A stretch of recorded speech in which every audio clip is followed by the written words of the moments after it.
Hello. And welcome to Film Bastards. Good afternoon, good morning, good evening. Welcome, people, to episode 540 of Film Bastards. I am one of your co-hosts, Mark Foster, and as ever, I am joined by Ian Loring. Hello, everybody. And Ian, you're in a different country because you're always in a different country, but you're in a different country, aren't you?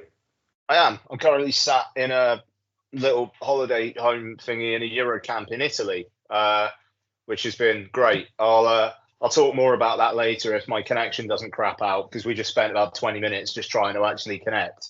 So who knows how this is going to go tonight? Yeah, it is. It seems, touch wood, it seems stable at the moment. We've got no Bex at the moment, but she will be here later to chat Bits and Furiosa. She didn't watch Atlas because she's smart. Yeah, she is smart.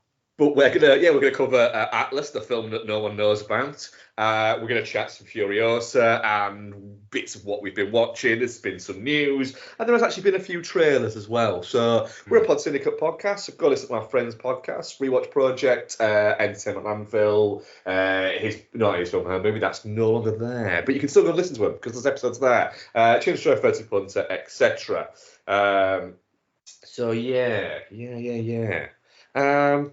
Ian, what's been happening in the movie news? Yeah, I mean, there's been a fair bit, hasn't there? Because it's been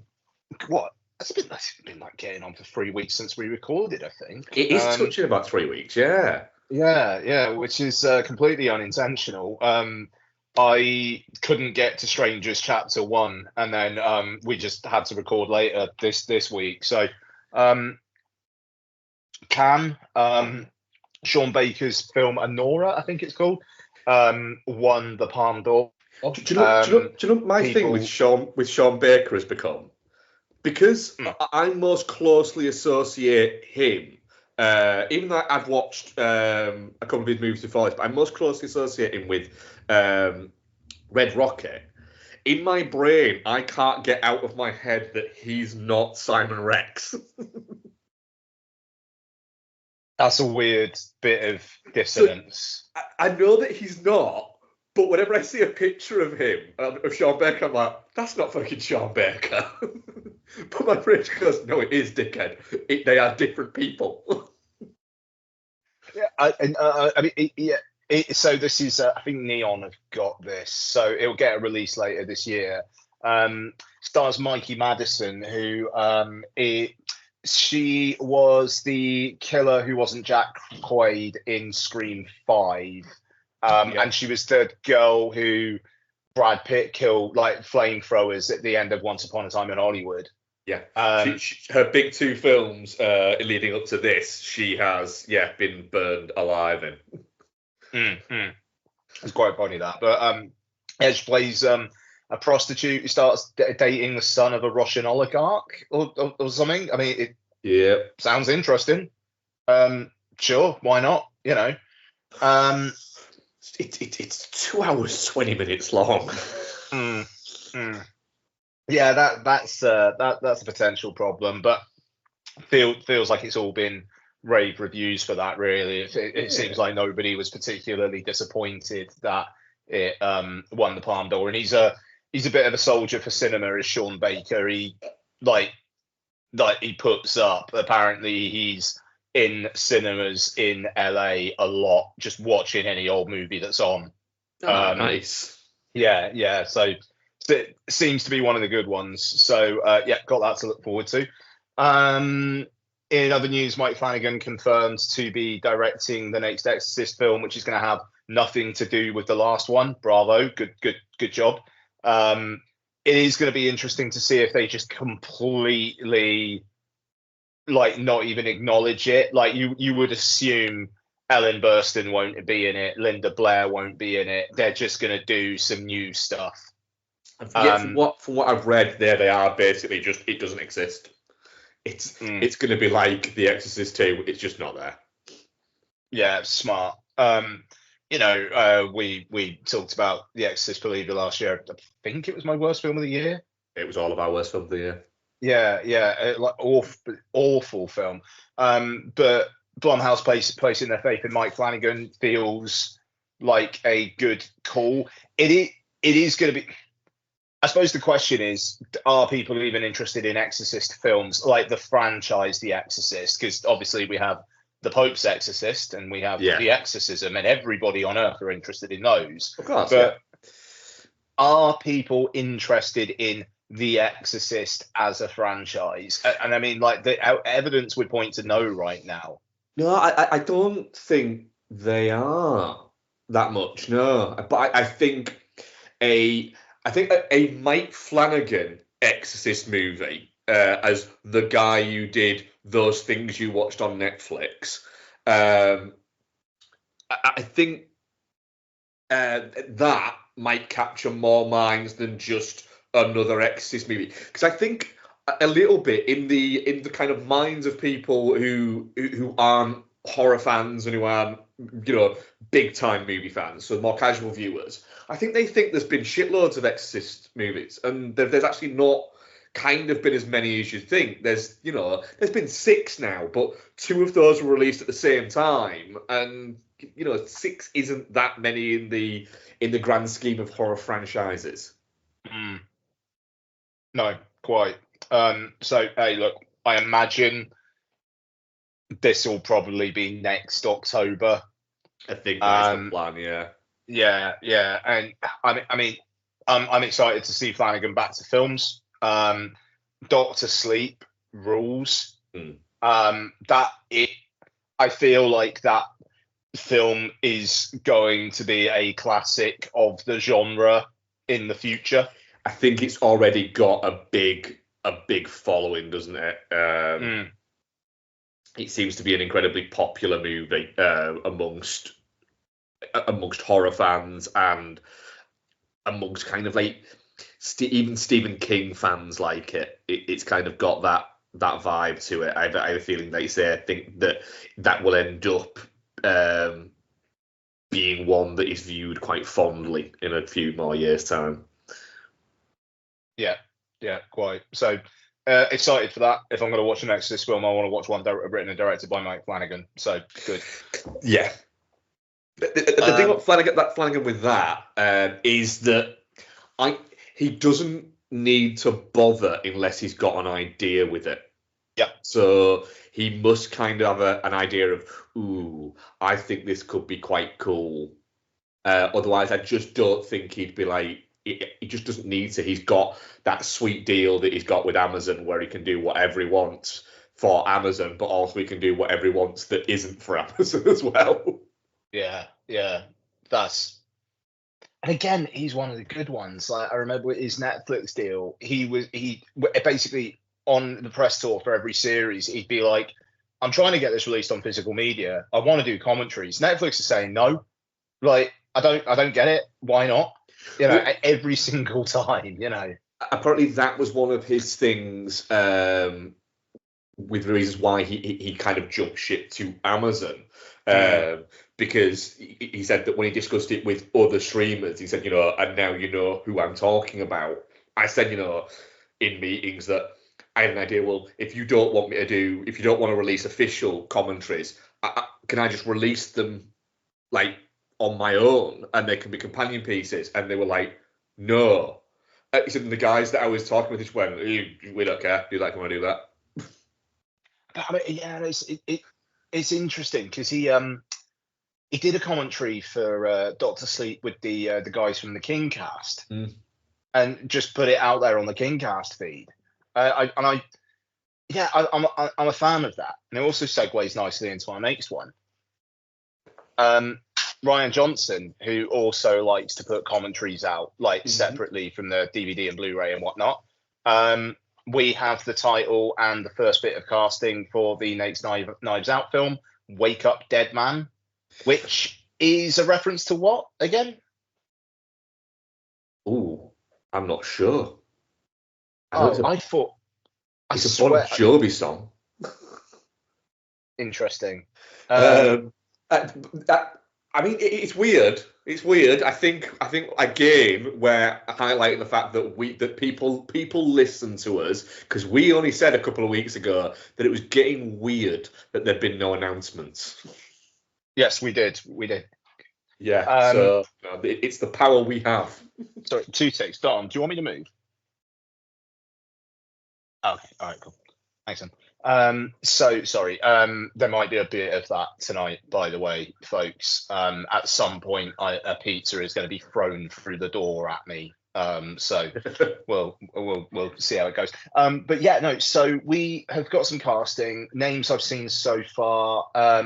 So I believe confirmed are Callie Spaney, Josh O'Connor, Glenn Close. Fuck, there was another one that's on the tip of my brain. It's gone. Oh, that's really annoying. I know Tom Hardy and Lindsay Lohan have been rumored. Apparently there's scuttlebutt that Daniel Craig and Tom Hardy actually don't personally get on. So you would think that would kibosh that. But yeah, it's just cool that this is coming. It feels Jeremy like Glass. Jeremy Renner. I haven't heard that. Yeah, just deadline like about an hour ago. That's fun. Jeremy Renner joins Daniel Craig in Wake Up Dead Man and Knives Out Mystery. Kerry Washington, Josh O'Connor, Callie Spenny, Glenn Close, and Andrew Scott. I mean, of course, Andrew Scott. That was the one. And I've already seen on Reddit a lot of people going, I bet it's Andrew Scott. It would be so fucking obvious if it was Andrew Scott. Just like it would actually be beyond taking the piss if it was Andrew Scott. Mm-hmm.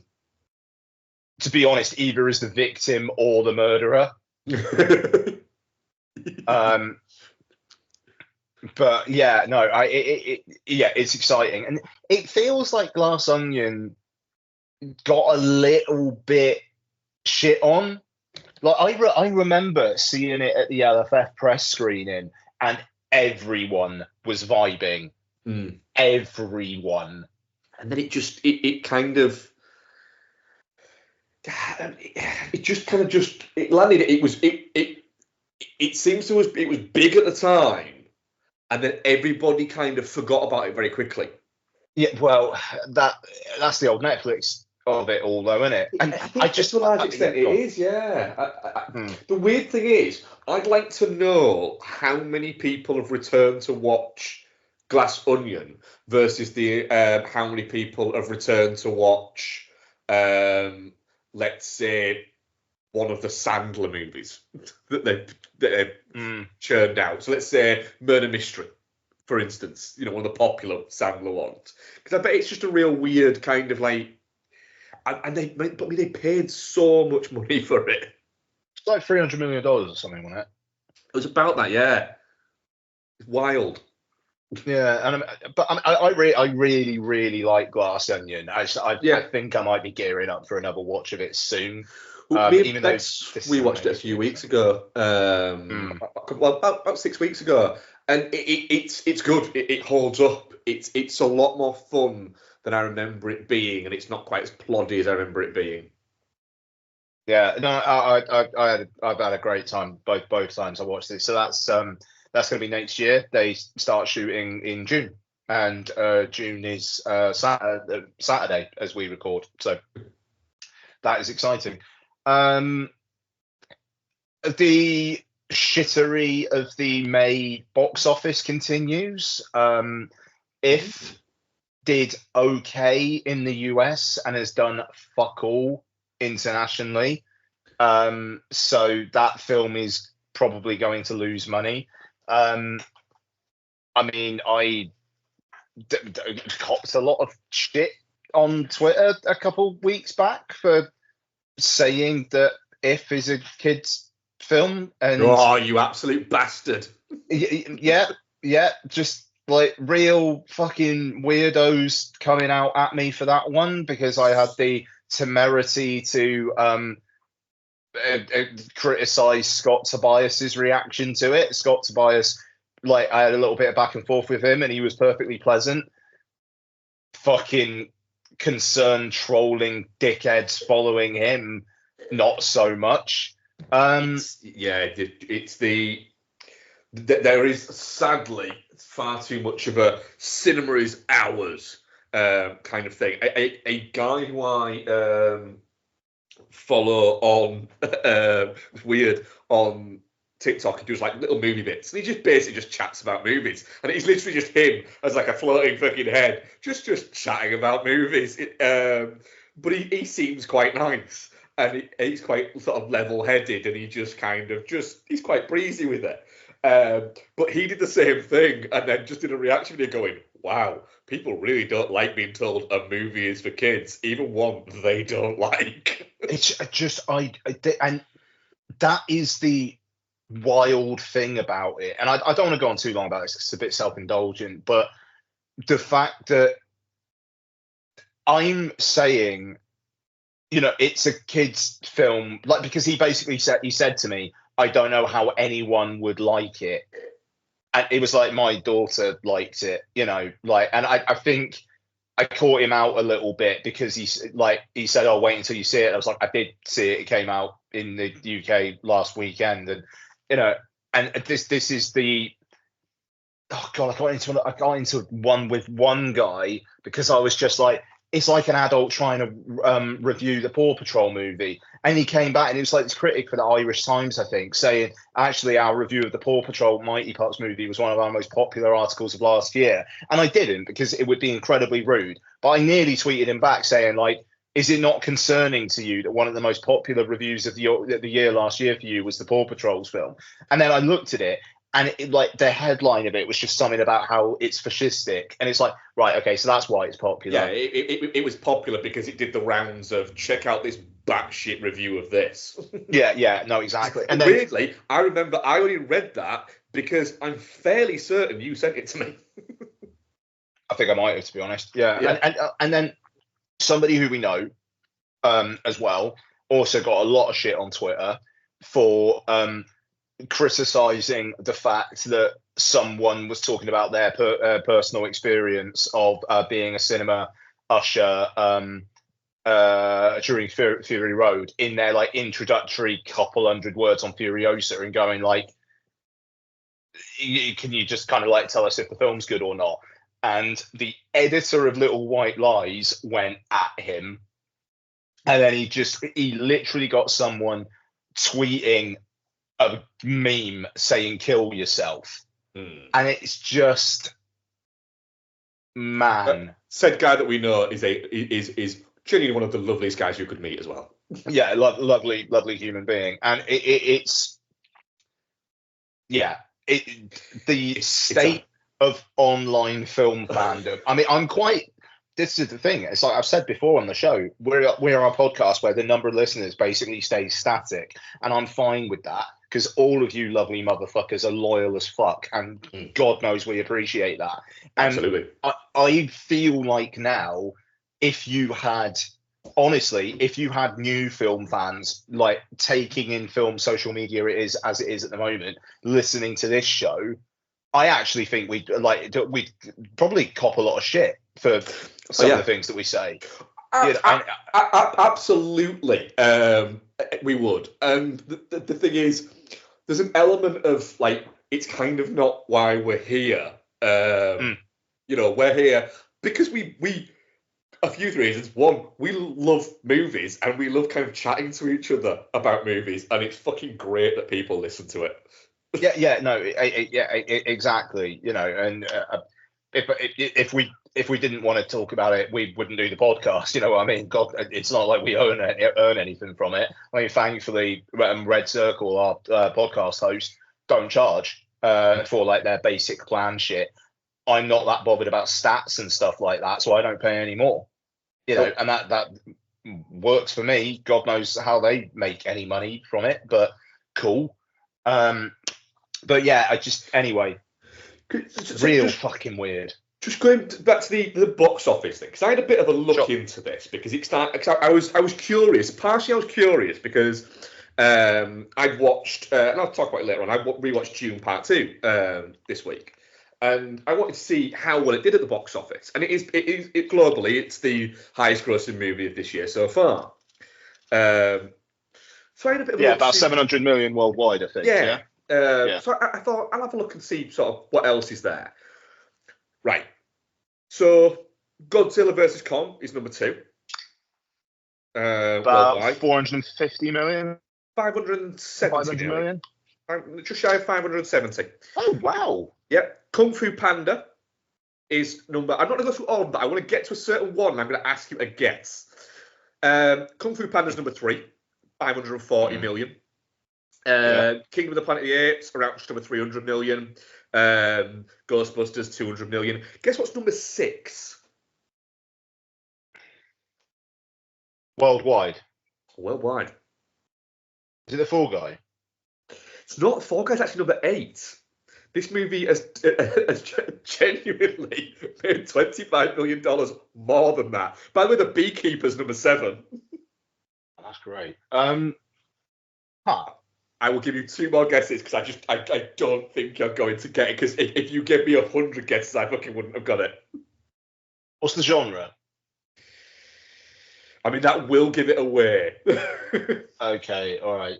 What's the studio? The studio is, I believe, let me double check. I need to double check that on.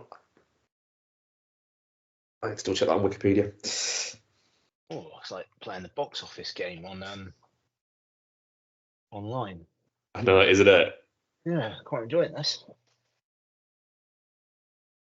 Right, give me 2 seconds. So the studio was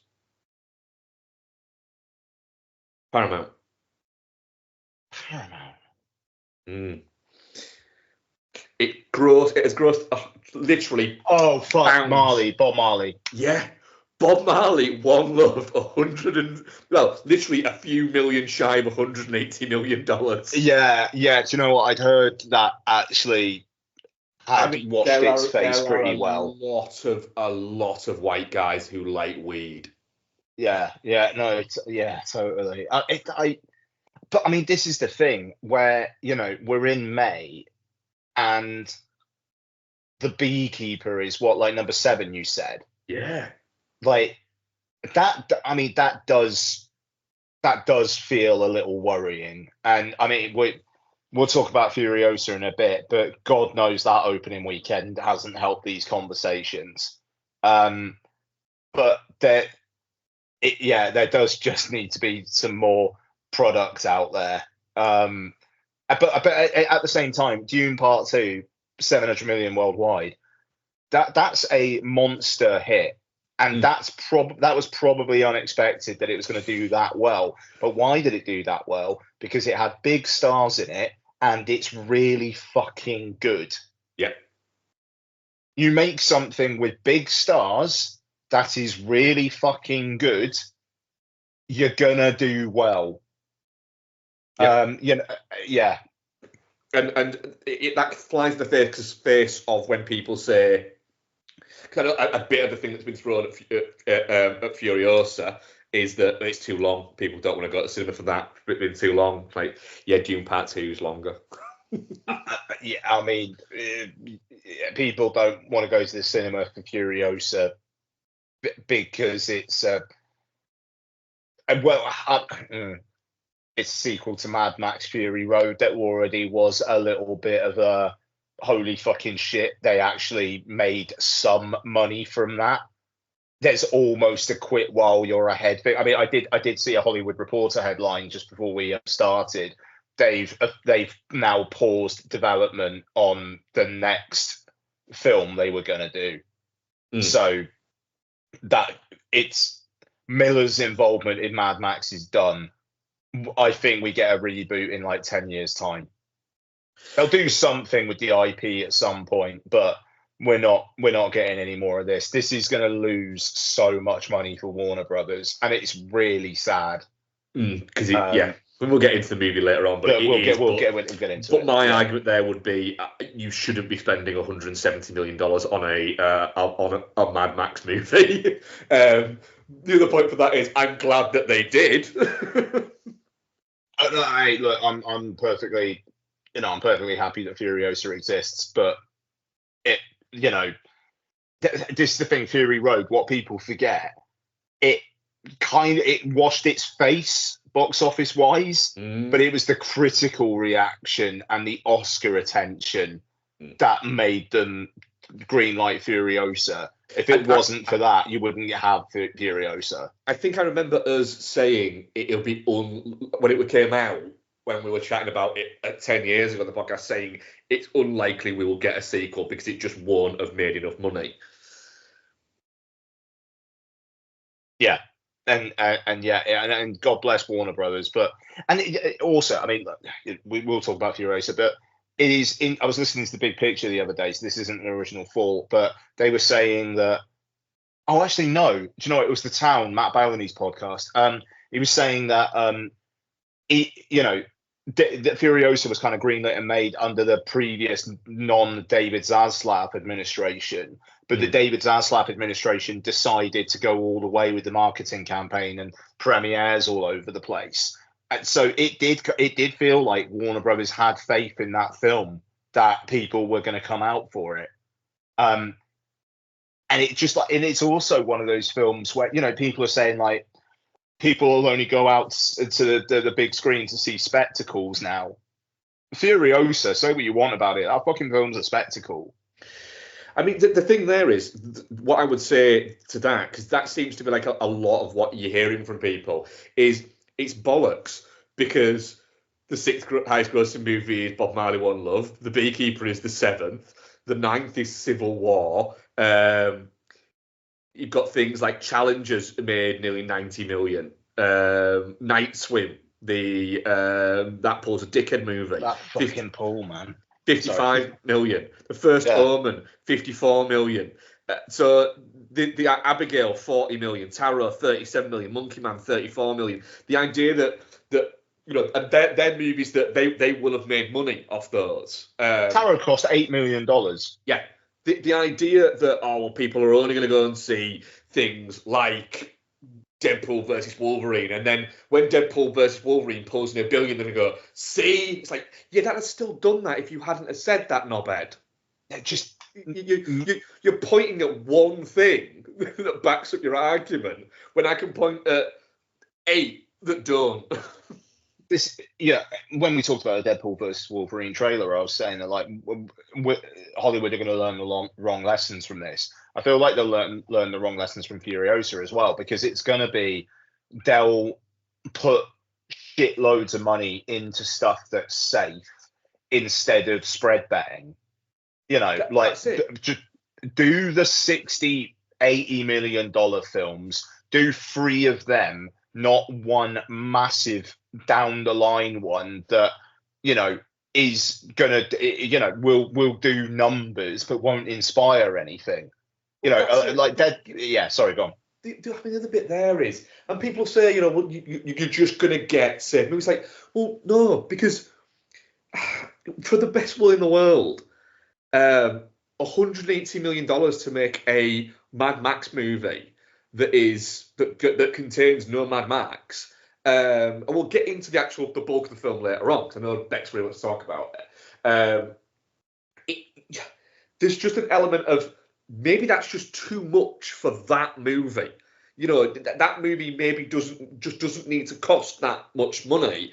And if say, well, they need that much money to be able to make it, it's like, then do you know what? Just that's not the cinema, just can't afford creatives or anything like that anymore. That's always how cinema has worked. It's not a new thing. There's times where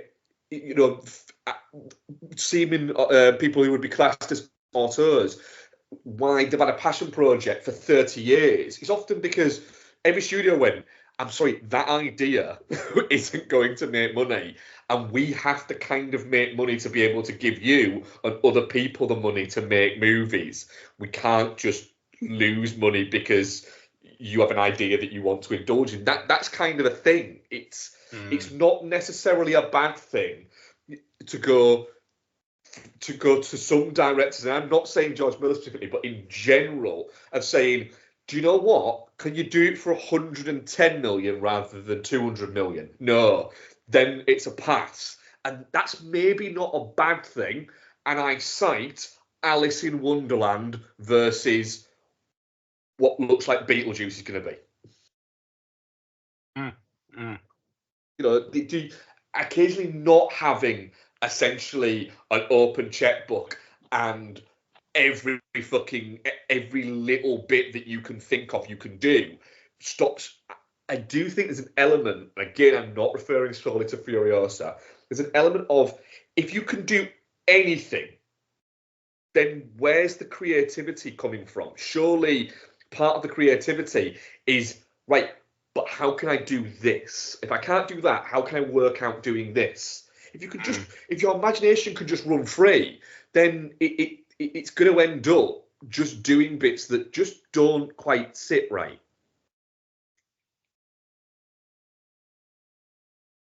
It's going to, it's going to be really, really interesting to see how this goes. We'll move on in a second, but like apparently one of the big exhibition chiefs in the US is kind of keeps on saying the mantra "survive till 25."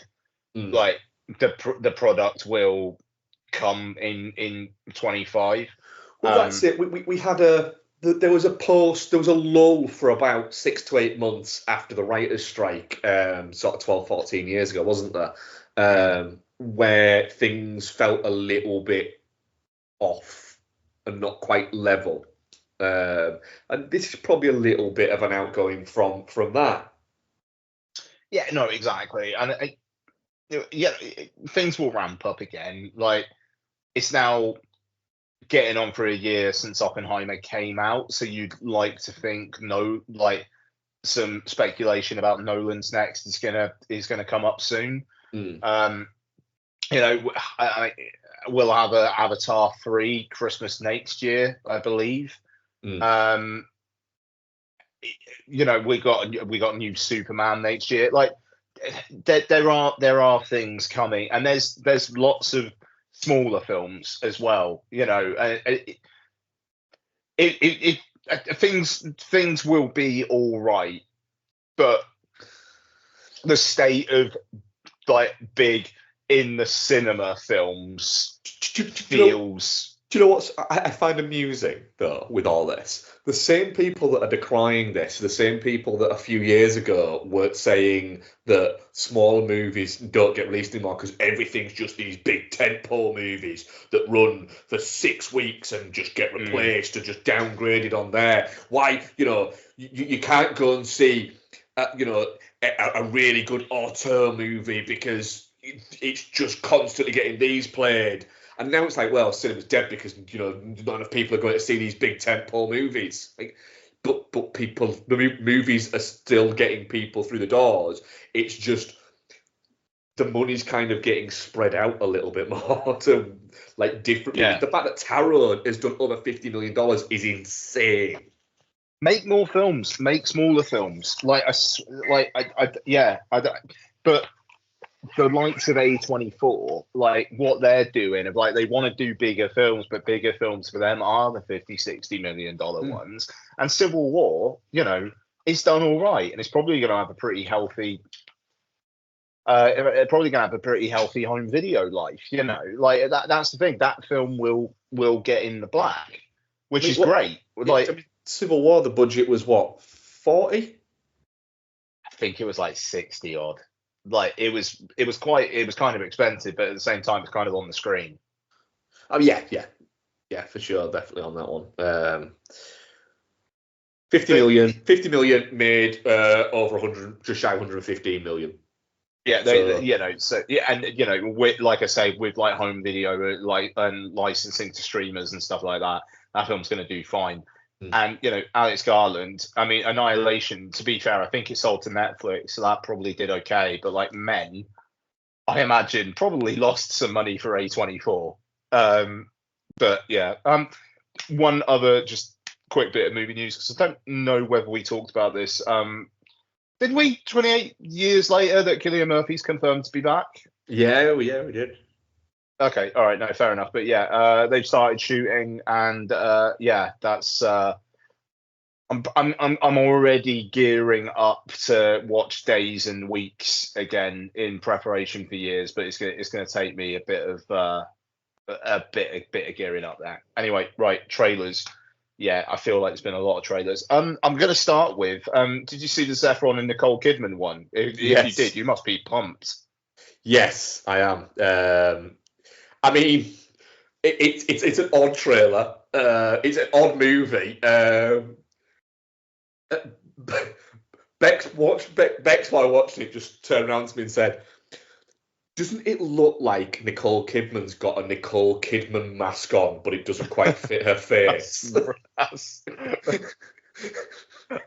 I mean, sure, that's a bit mean.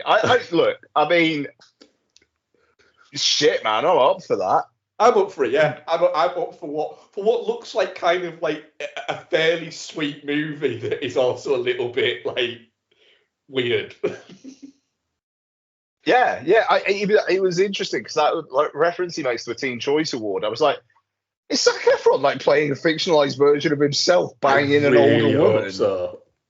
But I really hope there's so. still, but it's the fact that the girl's his personal assistant, and she says he treats her badly. Makes me think it won't be, but it would be fucking incredible if Zephron was just like, this is a completely made up version of me. But it's funny. I could see Zephron doing that as well. I could as well. I could see him going, do you know what? This could be fun. He very much is one. I know but for everybody, I am very much in the camp for Zac Efron. But he is a man who seems to like quite enjoy poking fun at himself. No, fair play, Netflix. You got me. I'm looking forward to watching this, and I'm sure Donna will watch it. So this will be a Friday night when it comes out late June. Yeah, out in a few weeks. I'm very up for that. It just sounds fun. Yeah, top banana. Okay. Next, another Netflix film, Beverly Hills Cop Axel F. The fact that we're getting this on July the 3rd and July the 4th is the general election. Beautiful. What a week that is going to be. Yeah. Yeah. I hope. Even though we both hope. I mean, yeah, Labour are not doing too great with this Diane Abbott stuff at the moment, so they need to fucking nip that in the bud. And that other MP who said she's been told she can't, and now she's saying, well, not MP, their Labour candidate who got defeated last time has been told by Labour she can't stand again, and she's saying that Labour have a problem with brown and black people. Not what we need to hear right now. There is a lot of this being pushed forward by these stories being pushed forward by certain press. Things like Conservative MPs jumping ship to Labour not being covered as much. The fact that the Conservatives have to find 170 candidates in the next 9 days is quite something. Yeah, so I mean, God, that news happened since we last recorded, but 5 weeks to go, baby. But yeah, Axel F. This looks fun. It does look fun. I'm glad it looks fun. The fact that they've got Judge Reinhold back, and it's now making me this trailer makes me think. Do you know what? Maybe Joseph Gordon-Levitt isn't the bad guy. No, I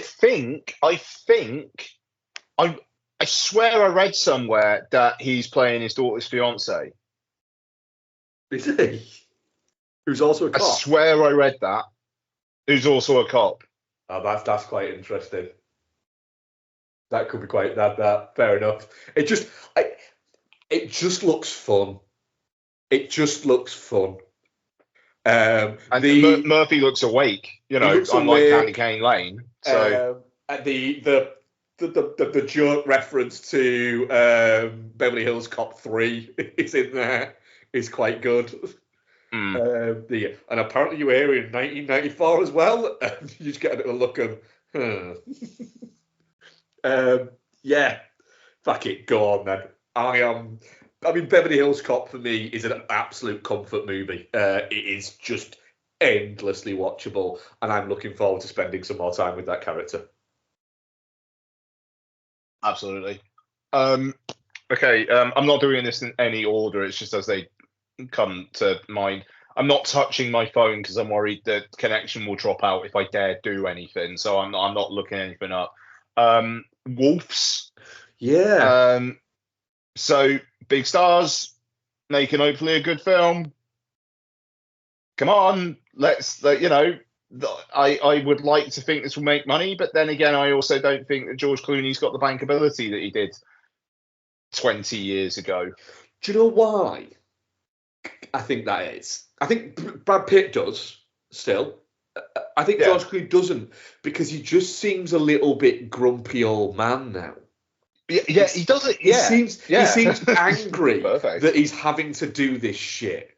It's like, you don't have to. You're incredibly wealthy. Just continue living a really nice life, flogging Nestle products. Nestle, fucking hell. I mean, have a bit of a Google on that one, George. But yeah, just continue flogging that and living in Italy. It seems quite nice. Italy is my spirit country, so I absolutely vibe with that. Just a movie where they both play essentially the same person. I was watching it going, I'd like to know how much of it they actually move in, because they seem to be static an awful lot. You're right. Even though that bit at the end where like the slow motion, the guy like jumps over the car and Brad Pitt's reaction was pretty good. It just, John Watts, good on him, makes 3 Spider-Man films, takes that fucking cachet, and it's like, do you know what? I'm gonna make something I've written, and I'm gonna cast Clooney and Pitt, and it's not going to be based on any IP. Yeah. Like that, good on you, John Watts. You get the feeling like John Watts convinced one of them, and then whichever one went, do you know it'd be really good to play the other guy? And they've gone Clooney or Pitt. They've gone Clooney Pitt. And it's gone like that. It's gone, oh shit. Yeah, I'm really, really rooting for this one. I really hope it's good, and I really hope it does well. Mm-hmm. Yeah. Kinds of Kindness. I just if it's like 3 short stories and they all involve Emma Stone needing to get fucked, cool. But then also you had dogs driving at the end. It was like, what's that about? Put my ears up. Yeah. Yeah. I'm up for it. I like the fact that it's old Yorkie Boy doing a film that's actually set in our times. That's kind of interesting. He often sets films in other worlds or in other time spaces. I think that's quite a cool idea. I am 100% doing all the Lanthimos films in the run-up to Kinds of Kindness. I don't expect you to join me. Don't worry. But I am fucking pumped, and this is out in like a few weeks' time. It's not long, is it? No. Having this out in June is such a treat. I love the fact that it's basically they went, as Emma Stone was winning Academy Awards, went, we've made another movie, and everyone went, so you're making another movie? Yeah, we're making another movie. But we've made another movie. Wait, I'm confused. Are you making another movie, or you've made another movie? Both. We're making another movie together, but also we made one since this one. Just great. Apparently it's a bit more in the vein of his earlier work, Mark. So I am worried what you're going to think about that, but I'm all for it. Yorkie Boy, great stuff. Love what he's doing with Emma Stone. Like, and just having that kind of a film come out in June feels cool to me. So, yeah, great stuff. Yeah. Next, Beetlejuice. The first proper trailer for it. Yeah, it looks all right. It looks like a Beetlejuice movie. Yeah, that Trunkenhead dude's got a big role, and Willem Dafoe's character name, I can't remember it now, but it's fucking great. Yeah, just I'm kind of like, I'm sold on this. Let me just watch it now. I feel like that thing's going to do real well as well. Like, comes out in September, where people are maybe starting to kind of gravitate towards a kind of like a fun Halloween-y kind of So to give vibe. you an idea, last year, in the lead up to Halloween, my company got a load of Beetlejuice merch in, and it fucking sold out in like 2 days. Yeah, I mean, like, to be fair, if your company are selling out a Beetlejuice merch, that is a message about mainstream Britain. Yeah. So that's interesting. Yeah, like literally the company sold out in like 3 days. It sold out that quickly. We didn't get the point of sale for it until after it was gone. Nice. The Beetlejuice pension fund did very well as well. So Yeah. that's how it did in my industry. Yeah. What else have we got? Bratz, the Andrew McCarthy Brat Pack documentary. Right, I didn't watch this, but I know you guys were talking about it on WhatsApp. Yeah, it seems kind of feels like I need to fuck off for a week and you and Noel need to get into it. But yeah.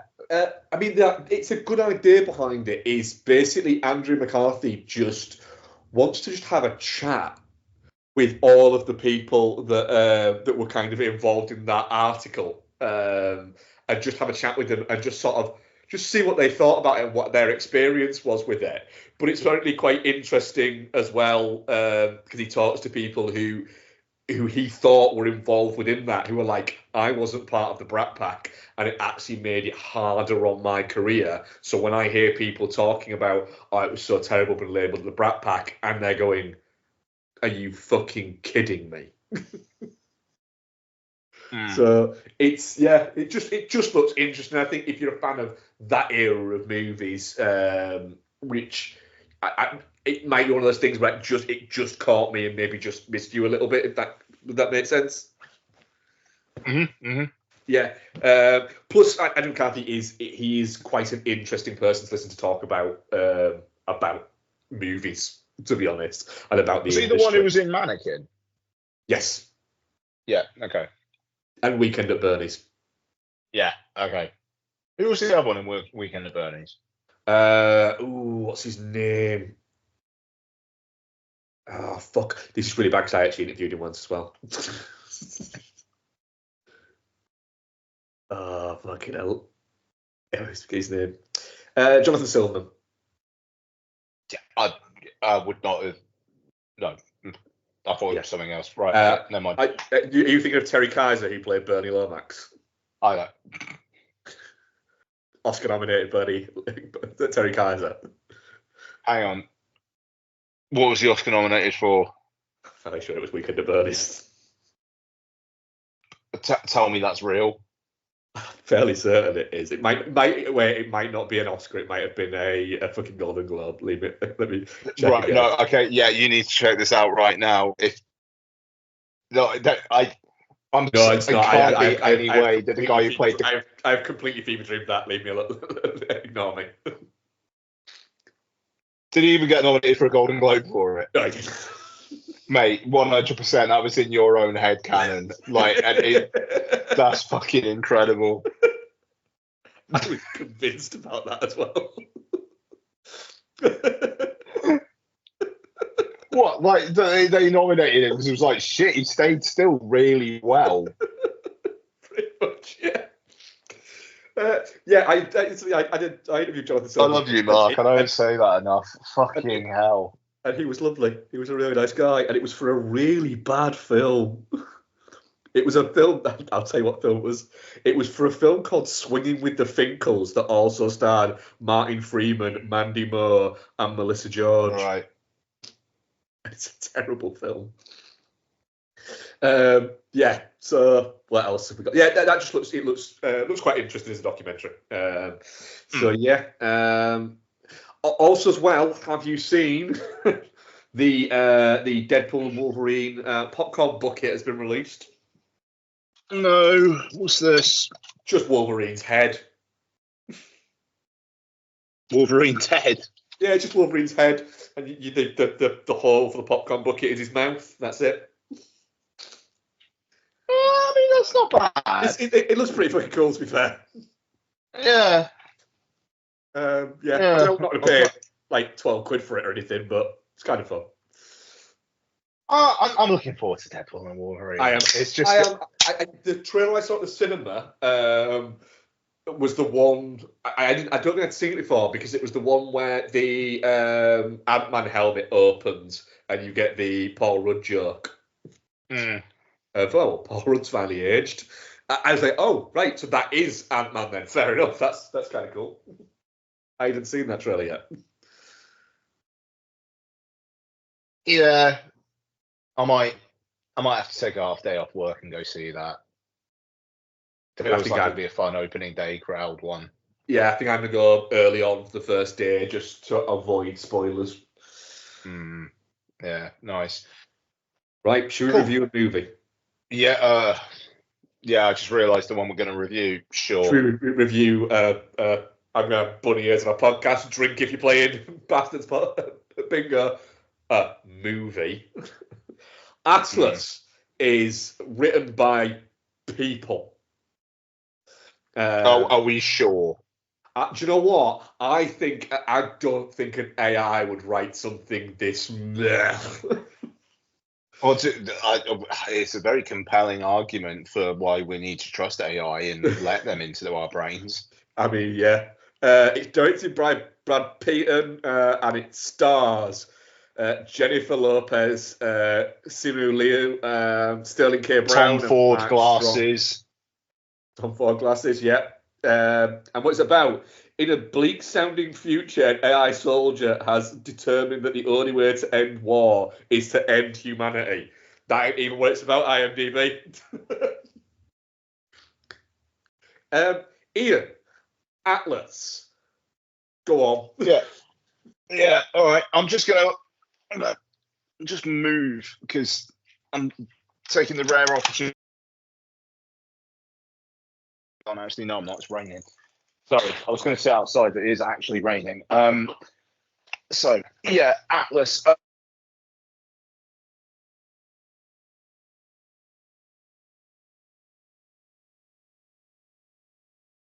We have briefly lost you, Arian. Yeah, you're back. Shit. You're back. I am back. Yeah. Yeah. Okay. It's been there to move. Sorry. Yeah. We don't need to spend long on this because I feel like we've been playing like what we've been watching, and you can see Simon Furiosa. I've seen a few films that are like for me already this year, and this is right in there. Not one grand imagination or wit to it. You're very in and out, bud. Who is just making her do this shit. Yeah. Okay. Ooh, yeah, you're very in and out.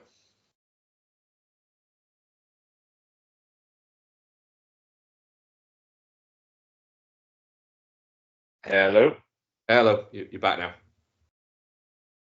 Okay. Yeah, there it goes. Yeah, look, we don't need to spend long on this. It's really bad. Mabel looks like she wants to punch everybody who had get involved in this.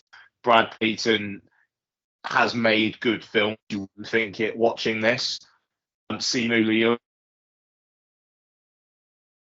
your career, it is really just the bottom of the barrel shit. It's really boring as well. It is incredibly boring, isn't it? I had a terrible time with this. Yeah, it's. Can I make a minor confession? I watched the last 40 minutes of it on my iPad whilst playing EAFC, and I have never done that. I've never multitasked while watching a movie. I had AFC on mute, and I was kind of watching that, and I was only playing it like I was playing against easy teams just to get a few objectives done, whilst also watching this Jailer movie going, this is just so boring. Yeah. I mean, what do we have to say about it? Like, It's by the end of it, go on. my biggest issue with it is the lead character is supposed to be she's supposed to be a bit badass and wants to be a ranger, but she can't be a ranger because she keeps failing the psych eval. Yet she's incapable of doing the physical bits of it. By her own admission, I'm not a ranger. She also is supposed to be smart, but makes constant fucking just dumb decisions, and is kind of a bit of a petulant child throughout the entire thing, who, when she doesn't get her own way, just starts shouting. It's a... And the big twist of it all is she actually fucking caused all this shit in the first place. Yeah, it's a really, really bad movie. But all the way through it, you're thinking, this feels like a Sky One Easter special. George said in our chat that, like, he just the idea of J-Lo having to do that kind of like running against the green screen, like the running in the suit to like for the robot to run. It's just the idea of that being funny, and it is like, man. I mean, like, what the fuck? I mean, I think J-Lo produced this. Yeah. And I like Ben, mate. Why aren't you helping with the quality control on this? I mean, Yeah, there's a possibility that the reason why Ben is currently not living at home with JLo is because she showed the movie and went, "What do you think?" And he's like, "I can't lie to you." Is he not? I'm going to pack a bag. Yeah. They are still a couple. They're just not living in the same cohabitated space at the moment. Sounds like things are going well. The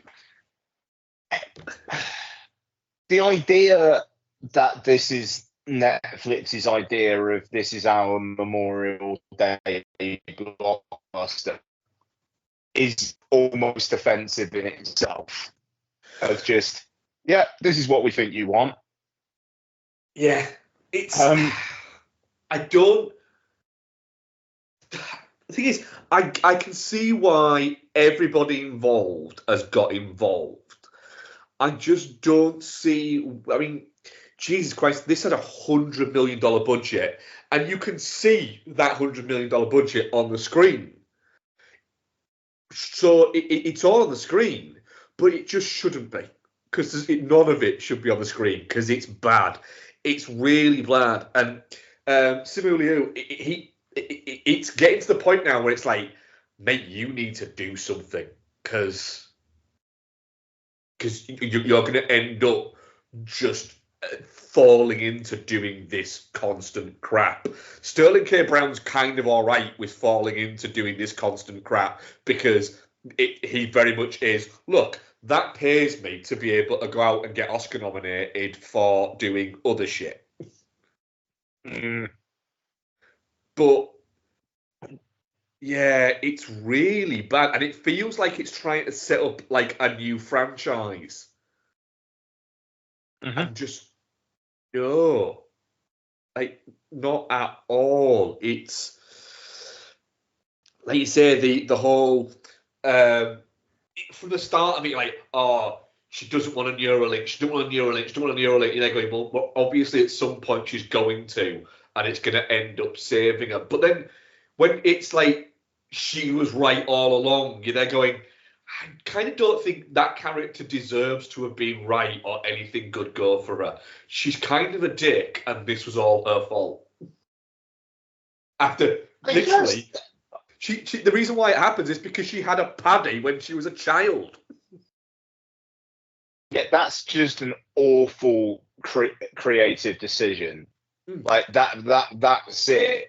You started this all, so now you're like bloodthirsty, want to like doing this AI guy, even though he killed your mum. That was your fault. He started all of this. That was your fault. What are you looking to actually achieve by getting him?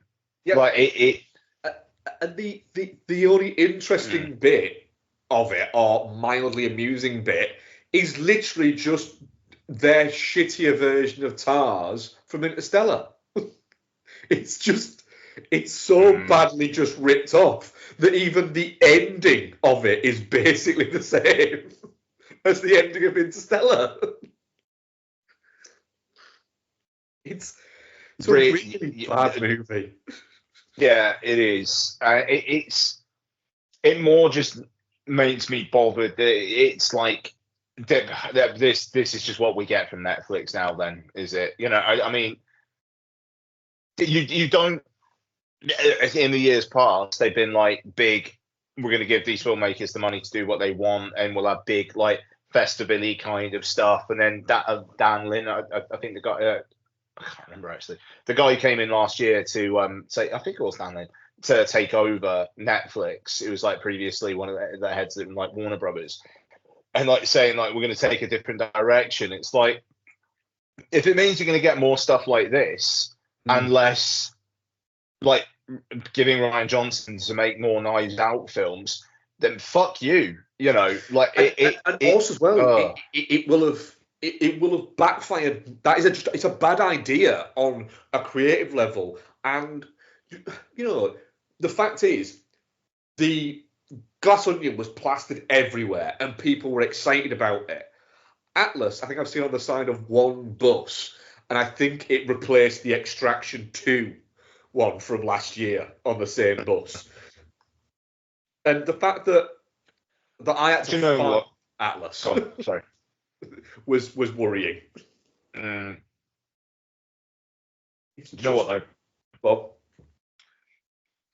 Netflix bid more than any Studio 4 Hitman, and that's on Netflix next week, and people say it's one of the best of the year. So yeah, that's it. You know, they clearly, and the thing is, I don't doubt for a second that they have a good relationship with Richard Linklater on that, and the other bit there is they'll have looked at it and gone, right, Glenn Powell's so hot right now, we want to be on the Powell train. everybody wants to be on the Powell train. Yeah, we all do. Let's face it. But yeah, Atlas. Our poll. I mean, I am definitely shit. Definitely shit. Our poll, which was that's not a film, not one. So I'm guessing people agree with us. Nice. Real bad. We need to move on and talk about better stuff. Yeah. What have you been watching, Ian?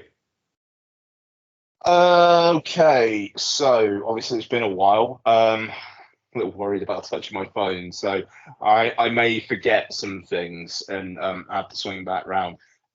We'll just say very quickly, Italy to me is what Spain was to my mum. I love Italy. This is my third time in Italy, and Lake Garda fucking rules. Having a lovely time here. I drove a boat yesterday and tried to chase another boat, and Donna was not happy. And yeah, just the Italian people, I like them. Like, they're courteous. I tried to speak to an Italian to a guy in a restaurant. He was just like, don't worry, it's okay, and just talked to me in English, but did it in a really nice, respectful way. The drivers are fucking mental, but I actually kind of like the passion with it. Just like, no, I'm going to fucking overtake you, like, and I'm gonna do it because you are going slowly, and like not beeping the horn or anything. Just like off I go. And anyway, I massive fan of Italy. But anyway, Nice. right. So, I watched The Last Dance that I want to talk about just briefly. 10-part Netflix series about the Chicago Bulls. Obviously, a lot of people watched it a few years back. I caught up with it. Fucking incredible. Very good, isn't it? I mean, like, I don't really have an attachment to basketball, but man, like some of the stories in that are brilliant, and I love the way that it is a very unvarnished portrait of Michael Jordan. I feel like he's pretty honest about shit as well. Like the gambling scandals and whatnot. It's just, yeah, I like to gamble. It was like, am I hurting anyone? It's like, actually, no, fair play. And, how that was symptomatic of like basically trying to keep a black man down.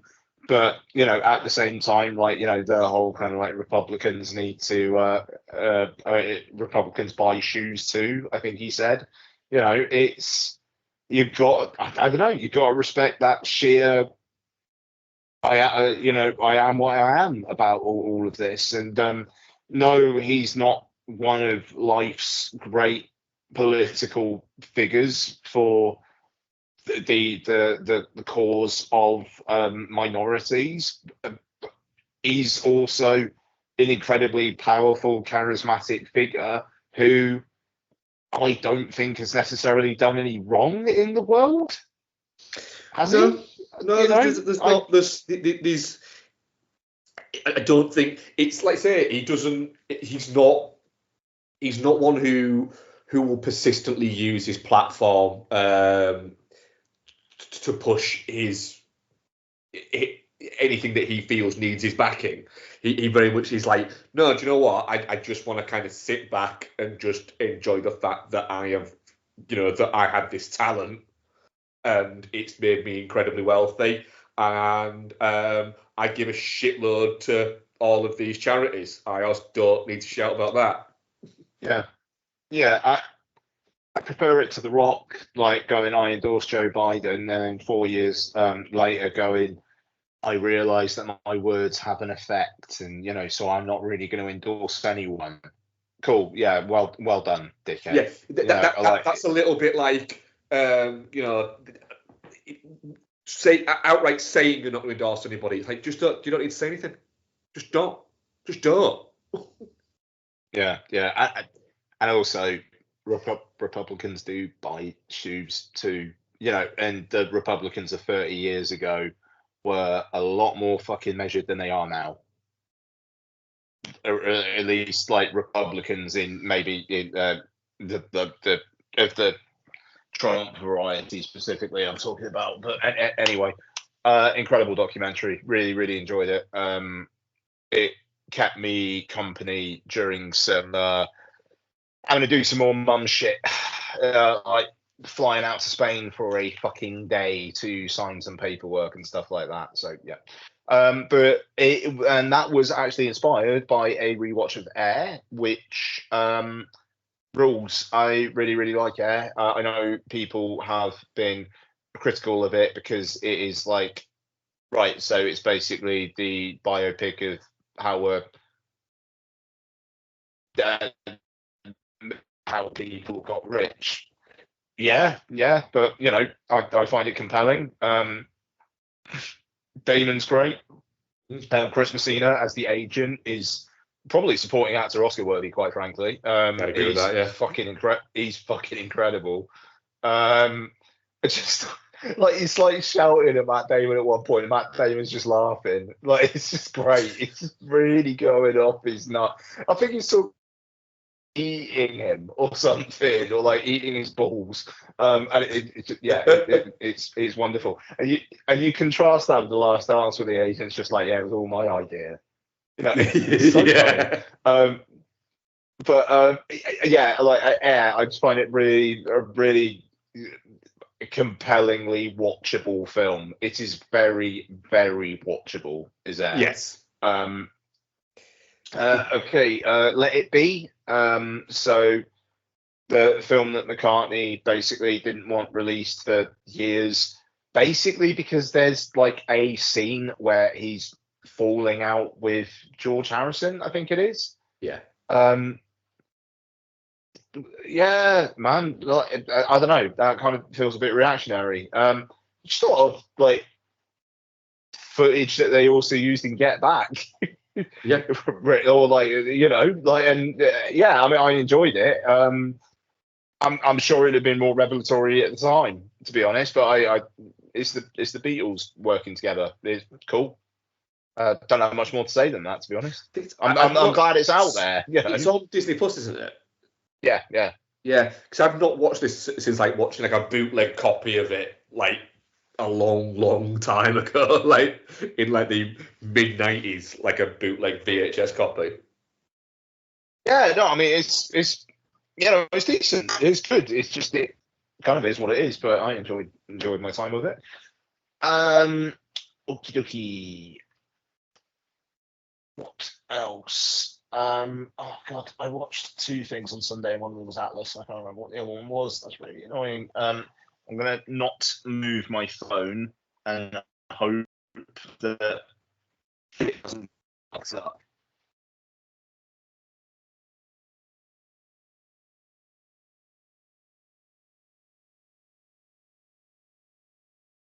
Am I still? In and out. Yeah. Okay. It's been a bit fun. Right. Okay. Never mind. I'll talk about stuff I remember, and I'll ask anything else next week. So this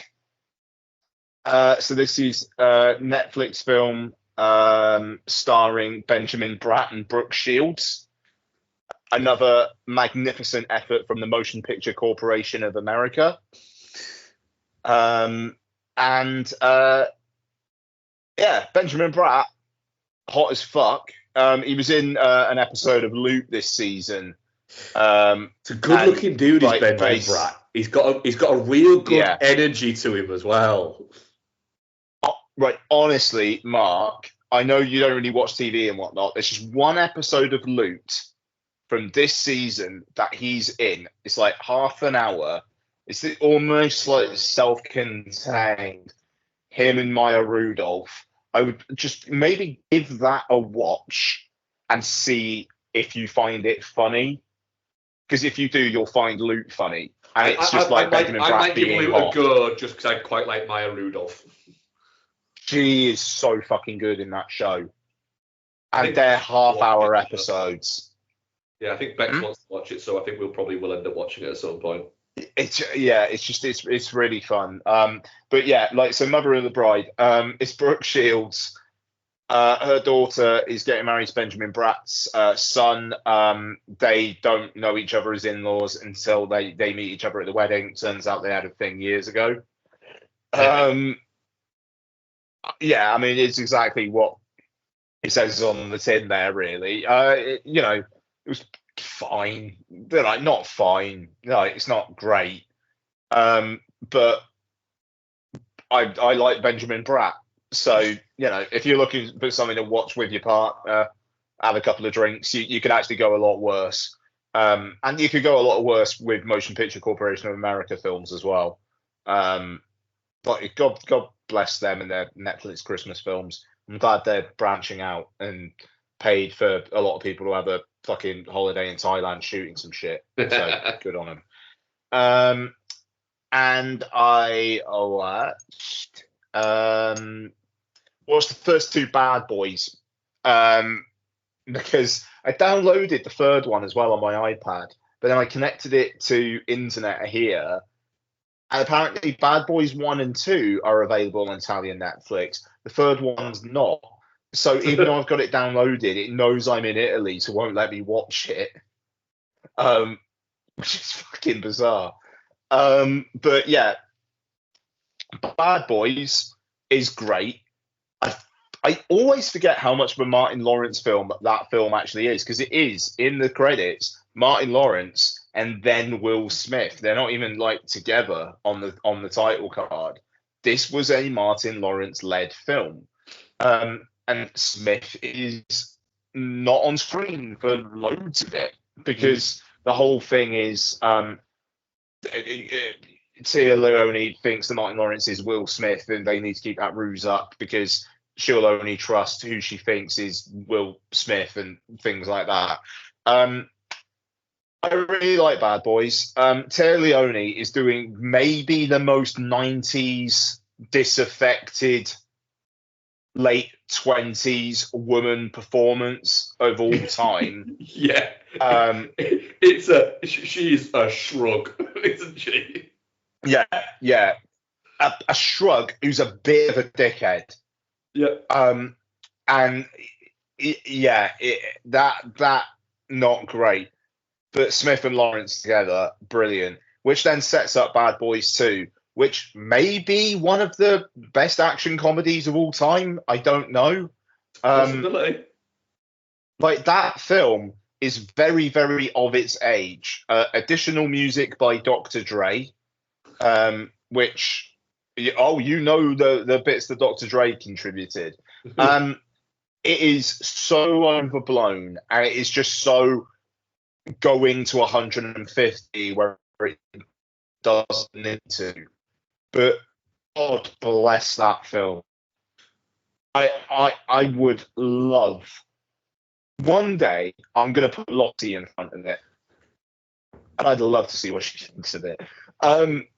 It's the thing is, I kind of feel like 20 years ago I might have been a little bit of a fucking stick up my arse about it, about like what they're actually going to do an action sequence where they're just like throwing cadavers out of a fucking moving van. But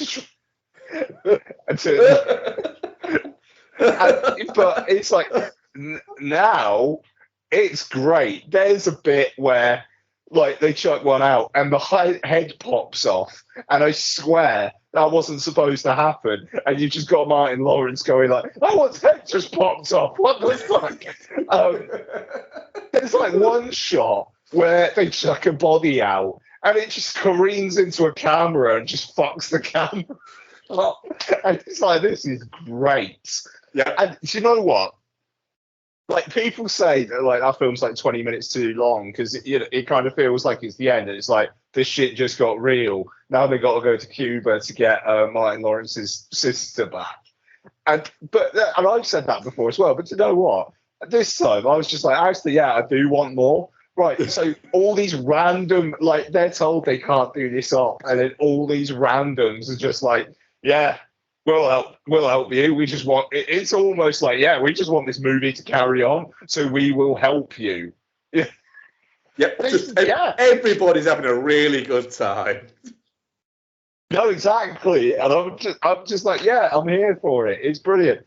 And in like the latter part of the film as well, you've got the bit where Martin Lawrence does ecstasy, and fucking hell, and they go around Joe Pantoliano's house, and he ends up drinking the fucking water out of the vase. And he just goes up to the captain's like bedroom and just puts on his fucking pajamas. And he's like, "This shit feels amazing." Oh god, and he's like kissing Joe Pantoliano's head at one point. It's god, and there's a shot of a fucking fishbowl, and Martin Lawrence just looking at the fish and going like, "This is a fucking great fish. I mean, they're fucking huge. These are really good fish." Honestly, Bad Boys 2 fucking rules. It was Michael Bay just throwing just everything at a wall and just going, "I don't give a shit how much of it sticks. This is great, throwing it." Yeah. The fuck it energy out of that, but not in a like, oh fuck it, just like, yeah, fuck it. The energy of that film is maybe unparalleled. But that's when I think Bay is at his best, when he just goes, fuck. Do you know what? I'd enjoy watching this, so fuck it.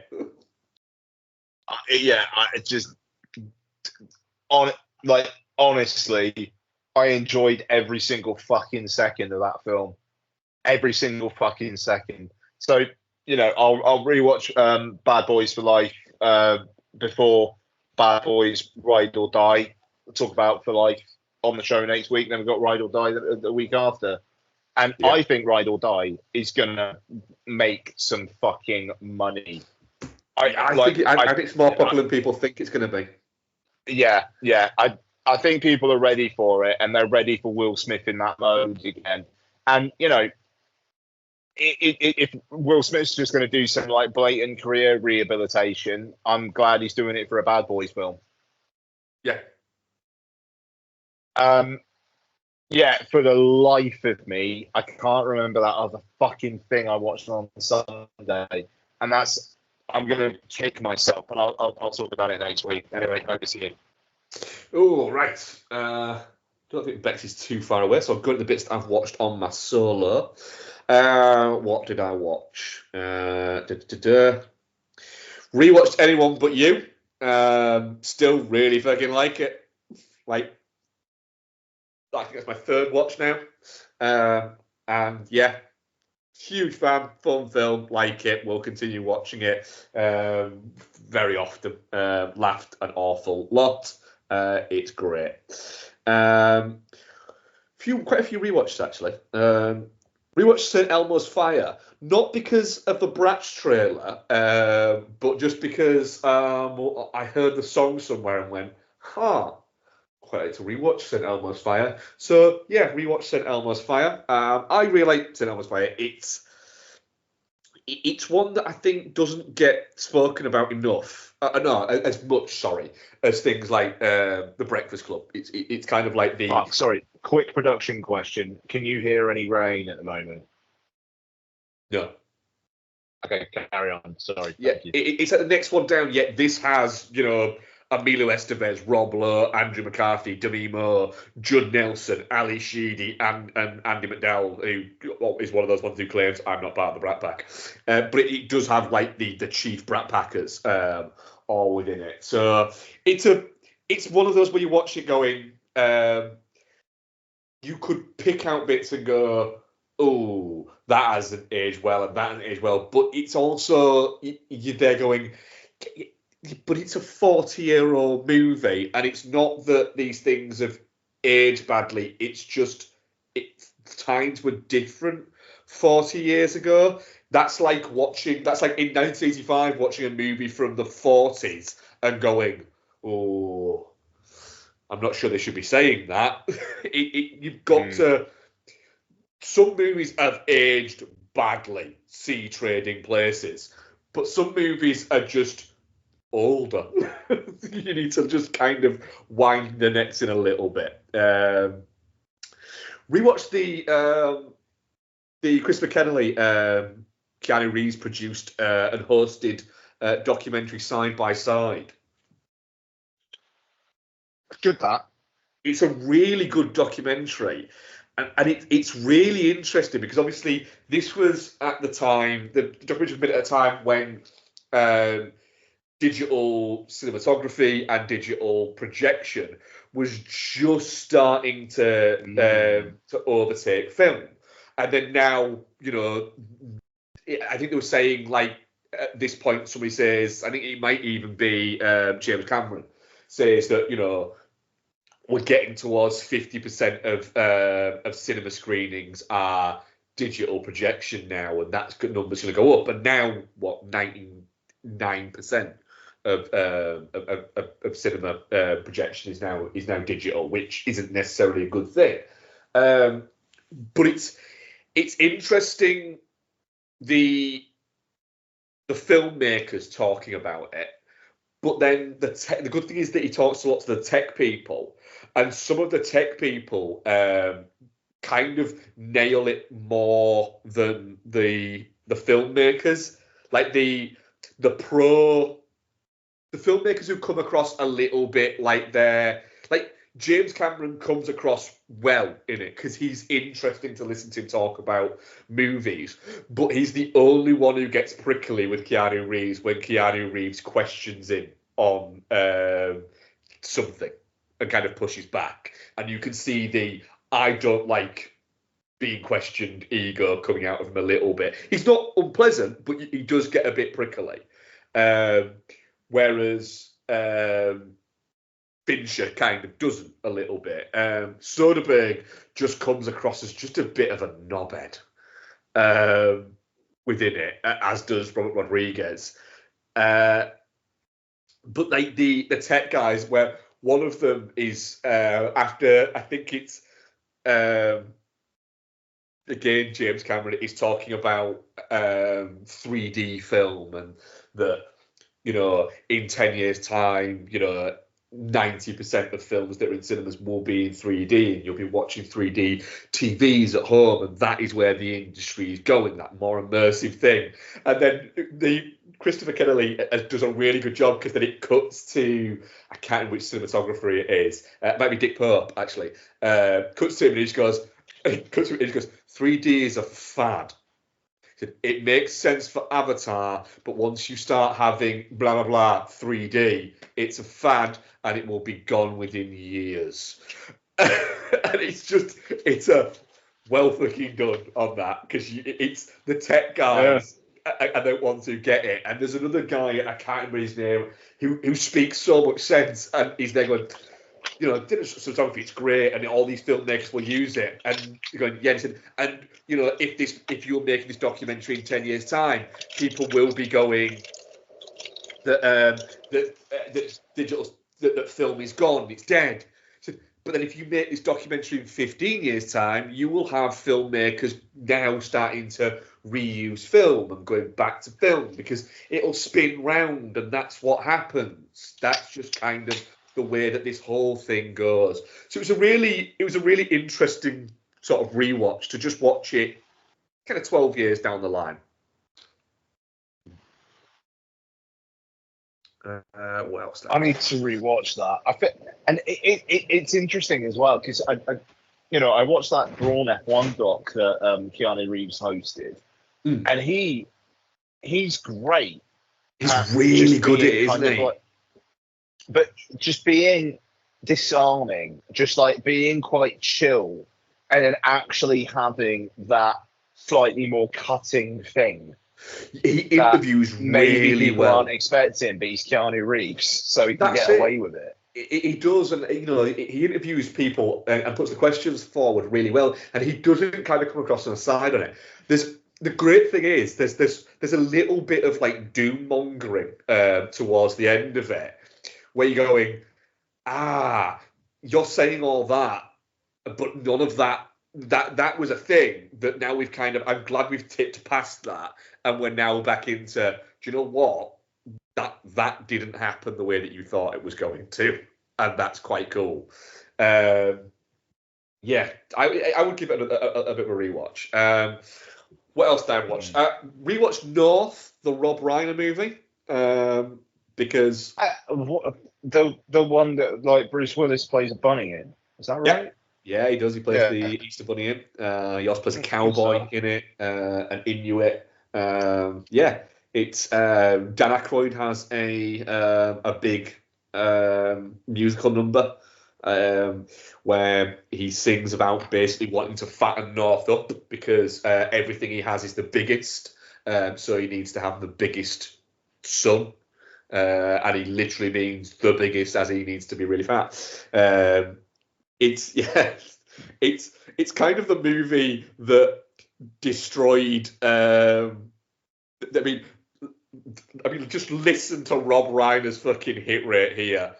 I'm not missing anything out. This is Spinal Tap, The Sure Thing, Stand By Me, The Prince's Bride, When Harry Met Sally, Misery, A Few Good Men, North. I mean, it's a fucking hell of a way to fucking crash down there, Robbie. I like it because it's fun. It's not great, don't get me wrong. It's a little bit, I think, before its time in the meta kind of bits that happen within it. And it's got John Lovitz in it, and I really like John Lovitz. So, fucking, yeah.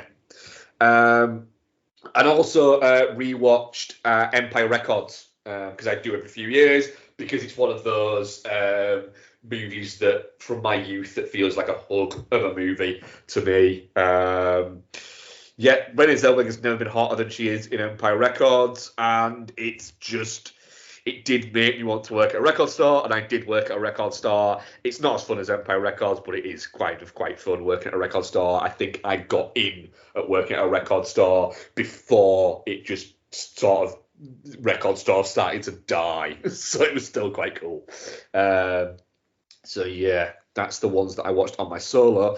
Bex is back; she's just getting herself sorted, so I'll go into. I can cover this one because Bex covered it a few weeks ago. We didn't watch it together, but I watched Boy Kills World, the movie from literally a few months ago. It's a lot of fun. It's really fucking violent, but like it's comic book violence, but like over the top, very, very silly violence. And I like the fact that the whole Bill Skarsgård, he is deaf and mute, and so he can only read lips. There is a great fucking gag in it where a guy has a beard, and because the guy's got a beard, he can't read his lips, so he doesn't know what he's saying. But he keeps narrating in his head what this guy's saying and just sort of saying it out loud, but it's obviously he hates John Benjamin's voice.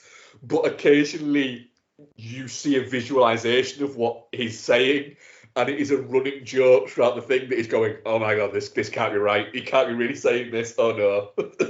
But you're seeing what he is mistakenly reading him saying, with him also going, this can't be right though.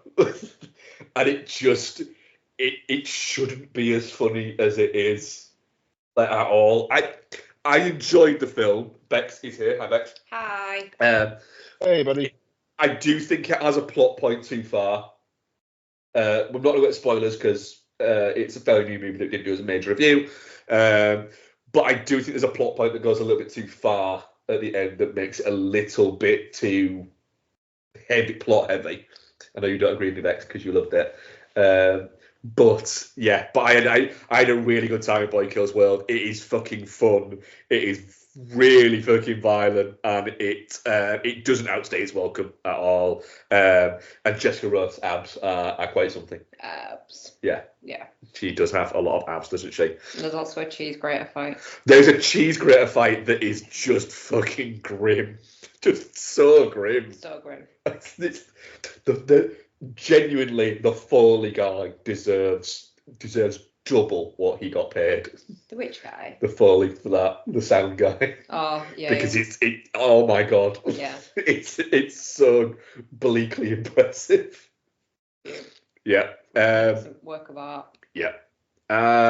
Bex. We'll continue what we watch together, and then you can do your solos if you've got any.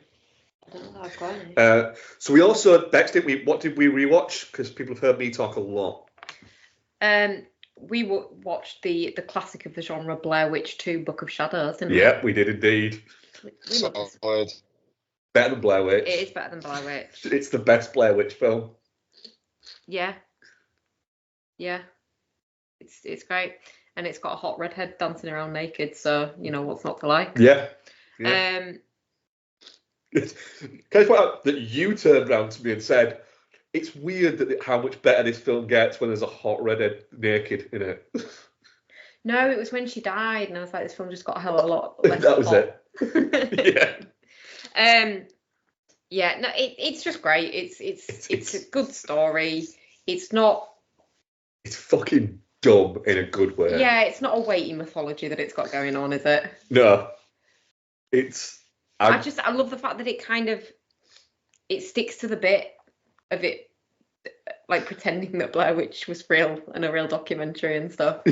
Like it sticks with that, and like the fact that they're all just profiting off it by selling like stick figures and shit. Yeah. No, it's a real good time. It's Blair Witch 2. And there's significantly less snot than the first one. Yes. We rewatched Fury Road. I don't think we need to talk about it too much. We've talked about it quite a lot, haven't we, over the years? It's fucking great, Fury Road. It's the second best Mad Max universe movie that I've watched this week. Oh, wow. You watched Mad Max too? And we also watched Dune Part 2, didn't we? We did rewatch Dune Part 2. This was my birthday movie, wasn't it? Yeah, we watched like 40 minutes, then we watched the rest of it this week. Yeah. Yeah, do you know what? Really, really enjoyed it again on a rewatch. I did find Cheney more annoying on a rewatch than I did in the first one, and her fucking Whiny. Lisanne Al Gaib denying friend. I was quite glad when she died. She was annoying. And I know that you keep saying it, and other people keep saying it about, oh, but in the book, it's like, I don't care because I've not read the book and I'm watching the film, so it's different. I did, yeah, it's significant. Her character is just fucking annoying in this. She's just whiny. I disagree with you on that, but I disagree with you that she's just annoying and just whiny. I just think the execution of she's concerned at seeing him go down a path that he doesn't want to go down is not, it's not executed well. No, it's not.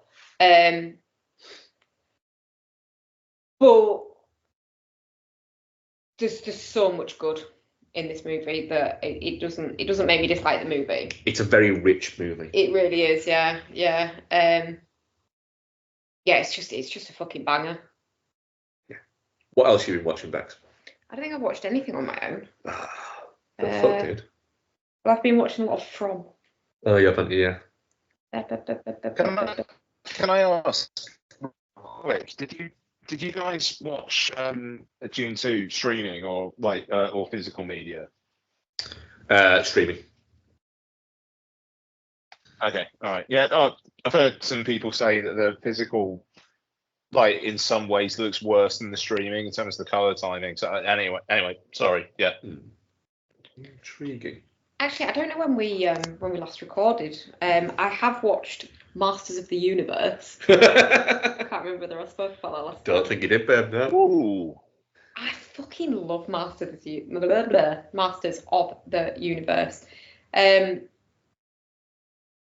It's big in the way that kids' films aren't anymore. It's scaly. Yeah, it is. It's very good. They went for it. Yeah, they really did, and I think it just succeeds on every level for me. Do you know why I think it makes sense, and it's why it's different now watching that as to watching now? It's in the real world. It's real sets. It's real places. So there's a your eye looks at it and knows that it's real, rather than looking at it and going, well, that's not real. It's a computer rendering of something to make it look real. Yeah, like the 7-Eleven parking lot looks like a parking lot. Like it's not because a glossy looking, oversaturated colour parking lot that's actually green screen. Yeah. It's fucking great. The bit where he's being dragged along behind Skeletor's truck and getting whipped and he's all like sweaty and shiny and tanned, that did stuff to me as a young child. Don't blame it. Probably along with like Robin Hood, part of my sexual awakening, the cartoon. That doesn't make it better. No, that made it worse. Made it so much worse. I'm only playing, but yeah, it is just very fucking good. And I like the fact as well that like if they made that now, the sorceress, for example, would just be some real fucking hottie. It's just some lady in a headdress. Well, they're actually making a new He-Man Master Universe, aren't they? I wonder which hot is going to be playing the sorceress. And well, let's wait and fucking see. It's just so good. It'll be whoever is second down the list after Rebecca Ferguson goes, no. Yeah, that's beneath her. Yeah, it is, but that's what happened. Yeah, really good. And I also watched Strange World again, the cartoon. Good film, Strange World. It is a good film. It makes me sad that people slept on Strange World. Because people are fucking dicks. That's it. That's all I've watched on my own. Right, fucking let's go. Furiosa, a Mad Max saga, stars Anya Taylor-Joy, Chris Hemsworth, Tom Burke, and other people. Who else is in it? Just other fucking people. The origin story of renegade warrior Furiosa before her encounter and team up with Mad Max. I'm gonna go because me and Ian have spoke quite a bit. I'm gonna go with you, Becky, because I know you liked this, didn't you? We actually saw it separately, didn't we? Because we just couldn't match times up, could we? We couldn't. Yeah. No. So we had to see this separately, didn't we? It's really fucking good, isn't it? It's just really fucking good. 10 out of 10 film of the year. Wow. It is currently top of my list, actually, I would say. It's knocked Dune 2 off its perch. Wow. Fair enough. It's just really fucking good. And in a way that I don't think Fury Road does, it feels like a spiritual sequel to the original Mad Max movies. It's got that bonkers sense of chaos to it, if that makes sense. Hemsworth and his teeth are great, and his nose, his weird red hair, his cape.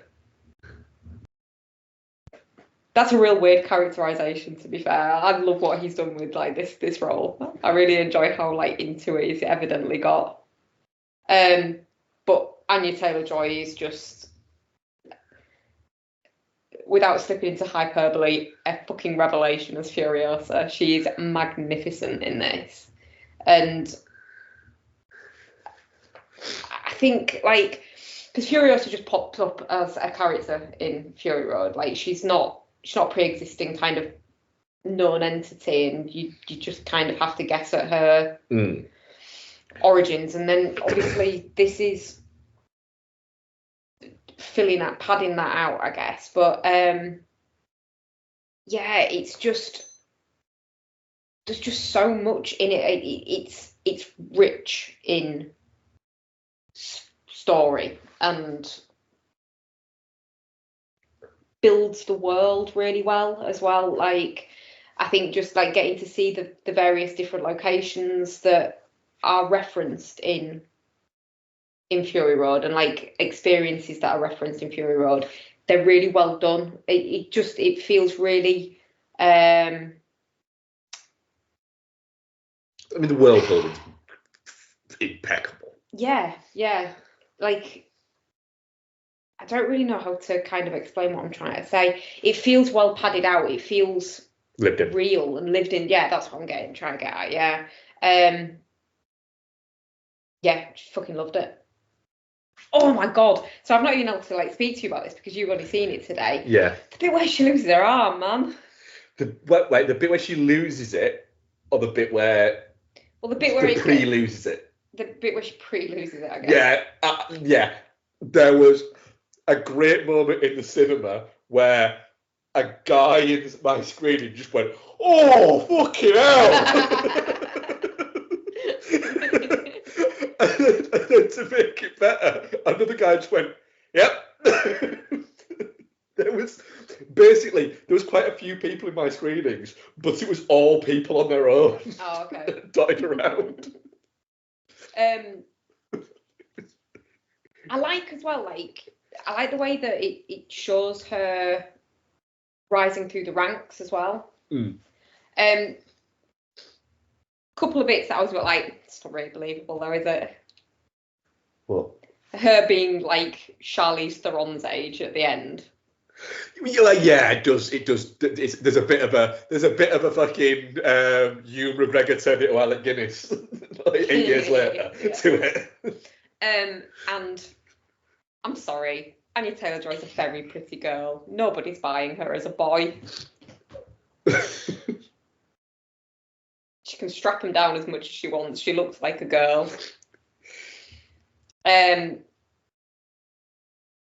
Yeah, fucking loved it. Loved it. Ian, Furiosa, a Mad Max saga.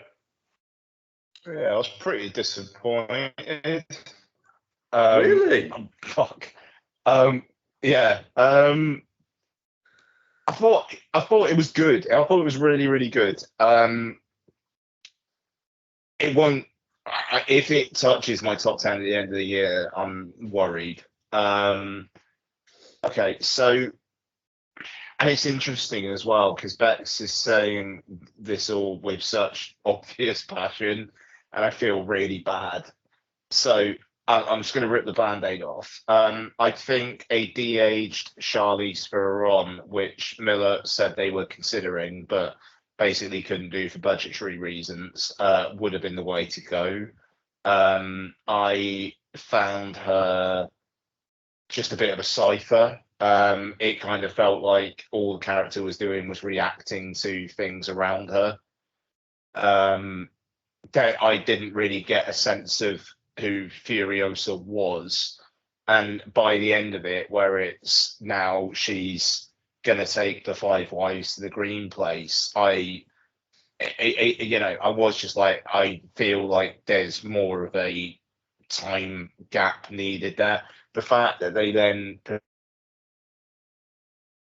it's the end interspersed with bits from Fury Road, I thought was a ballsy choice and one that didn't pay off for me because it just made me think I just wish I'd watched Fury Road. I thought there was some really, really good action in it, but I thought it was more obviously digital and CG than Fury Road was, and I thought it looked worse. I thought that there were bits in the narrative that just needed filling in. It's split into these chapters, and I would have liked to have seen a bit more, with the bit where the wig kind of like the tree grows around the wig. I'd have liked to have seen more of what was happening then. I feel like you could have had two films almost out of this, and maybe that would have been more fulfilling. I didn't really feel like Anya Taylor-Joy had the fire, but obviously that's not an opinion shared on this. I think that's really interesting. We'll get into it, but yeah, man. I mean, like, it's a 4 out of 5. It's really good. It's not Fury Road for me at all. Yeah, I mean, my audience was definitely fucking silent as well. So yeah, there we are. I liked it. I liked it. I am disappointed. I fucking loved it. Yeah, cool. That's great. That's great, and that's great. I am very much in the kind of. I'm going to say something that I think is quite interesting though about it. That might, and I might be way off that, that might play into why I think me and you maybe got on with it a little bit better than Ian did. I hate women. Like what I said. It is what you said. Yeah. There is an awful lot of references to the game. Yeah, there is. In this film. Tons like loads. Really? Yeah, there's a lot of references to the game. They're not massive ones, but little ones. Like, did you get the bit where Hemsworth, when he comes off the like right at the end, and he sees the spiritual man? Oh. You think it's Antonio Joy, but look that. It's him. Oh no, I didn't catch that. Yeah, it's exactly the same as the spiritual man out of the game. And the maggot farms as well. The maggot farms in there, and Scrotus is literally a character. Bullet farms are in the game. Bullet farms in from as well, but yeah, there's and the camps look the same as in the game. Yeah, as well. there's bits within it, so I think there's almost like there's an element, an Easter egg element of that normally I am nowhere near. because if the Easter eggs aren't from other films and they're from TV shows or games and bits like that, I am just there going, I don't. I was very much like, I get that reference meme throughout it, which was kind of cool. One of the things, I was a little bit worried that about the runtime. It's a long film, 2.5 hours. Don't feel it though, does it? But I didn't think it felt it. I do agree, Ian, that I don't think there's an awful lot of character development for Furiosa. We do bounce around to her, but then again, I could also say the same thing about Mad Max in every other film apart from Mad Max. Yeah. In that they are a conduit that takes you through the film. However, this film also wants you to spend time with all of these other people. Just a question, because I didn't talk about Chris Hemsworth. Which character made more of an impression for you in Furiosa? Was it Furiosa or Dementos? Me personally, Praetorian Jack. Praetorian Jack seems to be really okay, there popular. you go. There's a third answer. Fucking loved him. Yeah. He was great. I really wanted them to, like, this is what I was saying to you, though. You're watching it and you're like, oh, I really hope they make it. But I know they don't because I've seen Fury Road.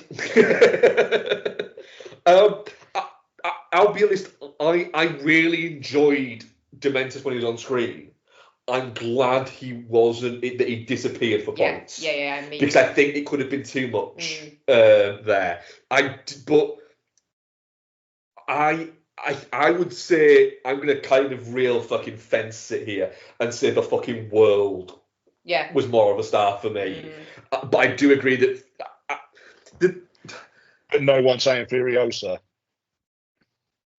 to an extent, but I did enjoy her most if I need to pick an actual particular character. Yeah. But once she became a little bit more kind of badass. But I don't think she was enough time spent with her. I think there was far too much time spent with her not being a badass. I think the moment for me where it kind of shifts gear is when he gives her the gun and goes, right. But there's not an awful lot of time spent like that. There is. But I'd say it's even thought, is it? I think that I don't know. But then again, I think that Mad Max films are a bit like that. Yeah, they're not character-y films. I did like Max turning up. Yeah, that's what I was. I had to bite my tongue so hard the other day when you were like, "Oh, it's the only Mad Max film without Mad Max." Oh, I don't know if I like that, and I'm there like. I'm glad they did just do that one shot though. Like that was cool. And as well, having observing shit. Yeah. I did worry and go, I kind of don't want him to appear and me to have not heard about it. Yeah. I kind of just want that to have been it. Also, it is as well. That is the like the menu screening it from the Mad Max game. Yeah. And Trump shot in it as well, isn't he? No, one of the other. What is it? Is it It's Chum Bucket Bucket? out of the game, yeah. Wow, cool. But yeah, it's. I don't think it's quite Fury Road for me. It's better than Fury Road. I don't think it is. You're wrong. That's fine, and I'm happy to be wrong on that. But there's a thing now where I'm just looking at it going, yeah, I think when I rewatch any of them, I'm just going to rewatch all of them. Yeah. Like all of them. Yeah, I mean that's the thing. It's like I would. This is absolutely a part of those films. So my disappointment in no way is saying like I'm going to disregard it. You know. And I just like on Chris Hemsworth. Like, I love that he is a mad figure from the wasteland, but also he's got that kind of like same kind of like origin story as Max, but just if he went in a different direction. Like he lost his family and is just trying to make the best of a bad situation. And you know, he's not necessarily like he's power hungry to an extent, but he's not looking to take over everything. It's like he gets his slice and he just fucks it up. Yeah, I think that's interesting. It is that whole element of he doesn't want to take on the power. It's something to fucking do more than anything else. It's just that there's that element of it. It's I think he almost says it in the film. It's a way to cure the boredom of it. I do think Hemsworth is fantastic in it. I think it's great. The little moment he gets at the end where he basically just says, you know, I just to her, like, I'm just fucking, I'm broken, and this is the way I've dealt with it, and so are you. Yeah. And that's it. It adds a level of, that is what I think that Miller is really fucking good at doing in these films, is adding these weird levels of humanity to people who don't necessarily deserve it. Which is why I think the characterization of Furiosa, I think it gets away with it a bit because she is meant to just be broken and fucking traumatized. So she shut herself down a bit, and then it brings her out of herself a bit when she sort of has this budding romance with Jack, and she becomes a bit more human, and then she gets fucking re-traumatized by having to watch him savagely die. Again, as well, George Miller reusing the same actors for different roles in Mad Max is something that I've always been a fan of. Elsa Pataki's two people, isn't she? Well, the guy who plays Scrotus was what's his name? Oh, fucking hell, what's his name? The English guy, not Tom Hardy, who's in fucking, what is it? Why not brain gone dead? Nicholas Hoult? Nicholas Hoult. War boy. Yeah. Friend, man. Sling Chuck or whatever it is. Sure. It could be. Could be. It could be anything. Yeah, why not? The fucking names are great within these movies. But yeah, it's. But like the Doctor turning up again, and he's originally with Demeter. Yeah. Yeah. It's just there's just these really nice fucking touches within it. But it's bonkers. I love the fact that it exists. Yeah. We'll rewatch a lot. Do you know what I love as well? The ballsiness of the bit over the end credits just being shit from Fury Road. Yeah. I enjoyed that. Yeah. It's, yeah. I mean, the thing is, I think we spoke about it, didn't we, earlier, Ian, is Fury Road didn't do as well as people think it did.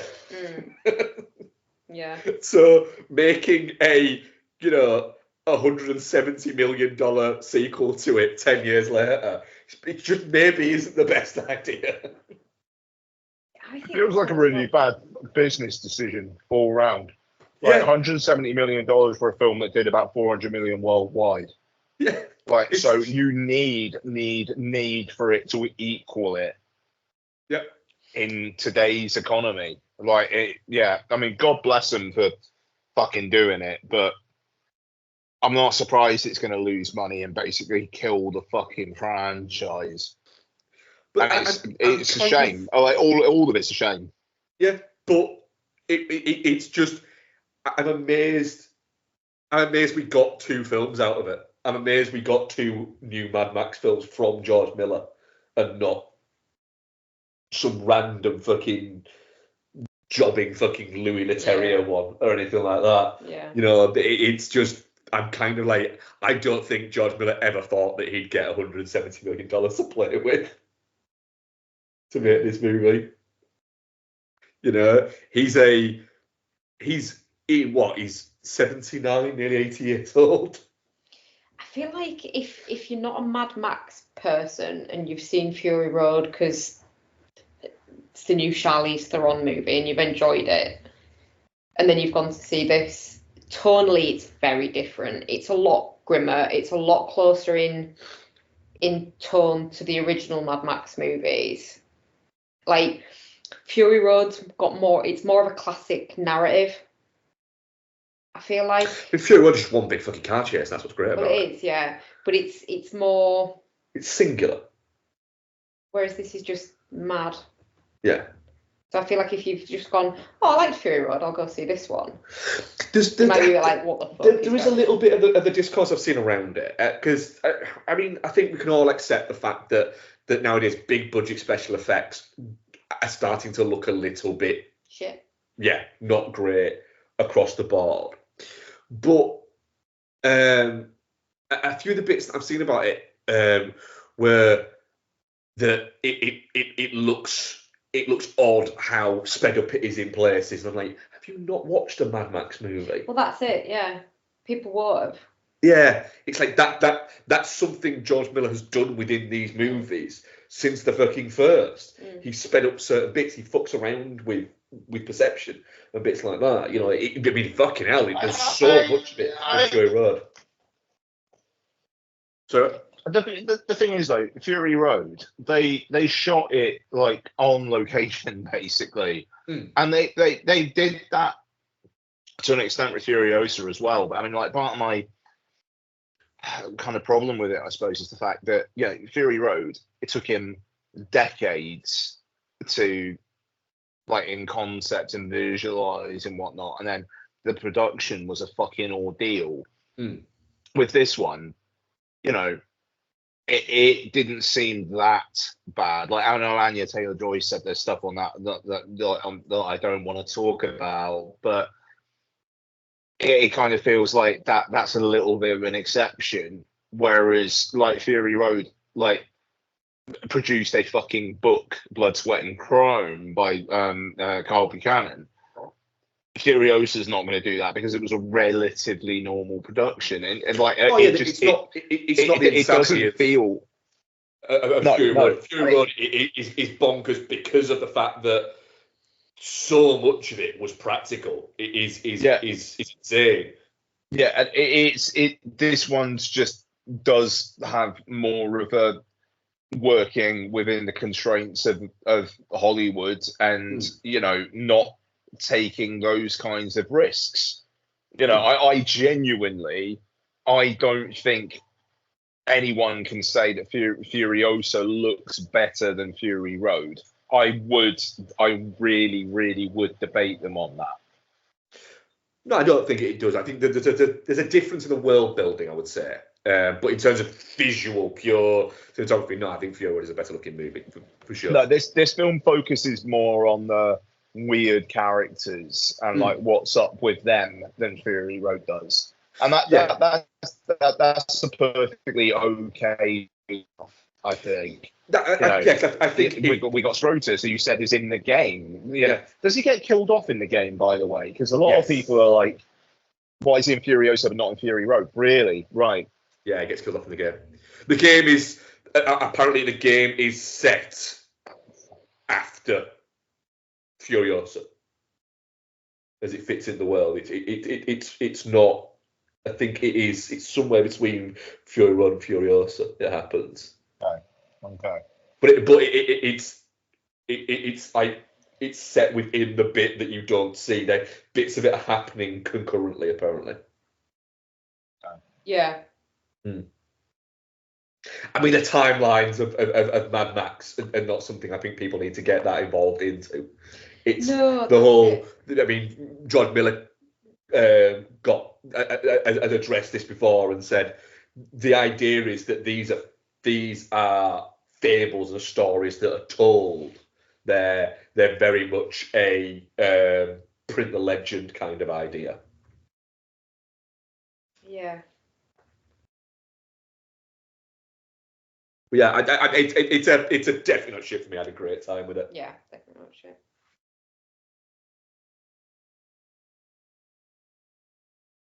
You still with us, Ian? While we reconnect Ian, our audience poll, definitely not shit, 78%, touching cloth 11%, and shit 11%.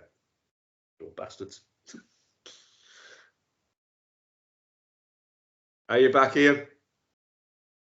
Am I back? You're back.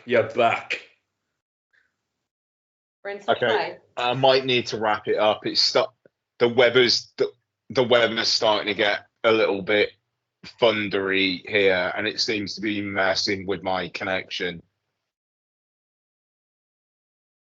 No, well, I think we'll hold off on questions. Questions, guys, will get answered next week. Yeah.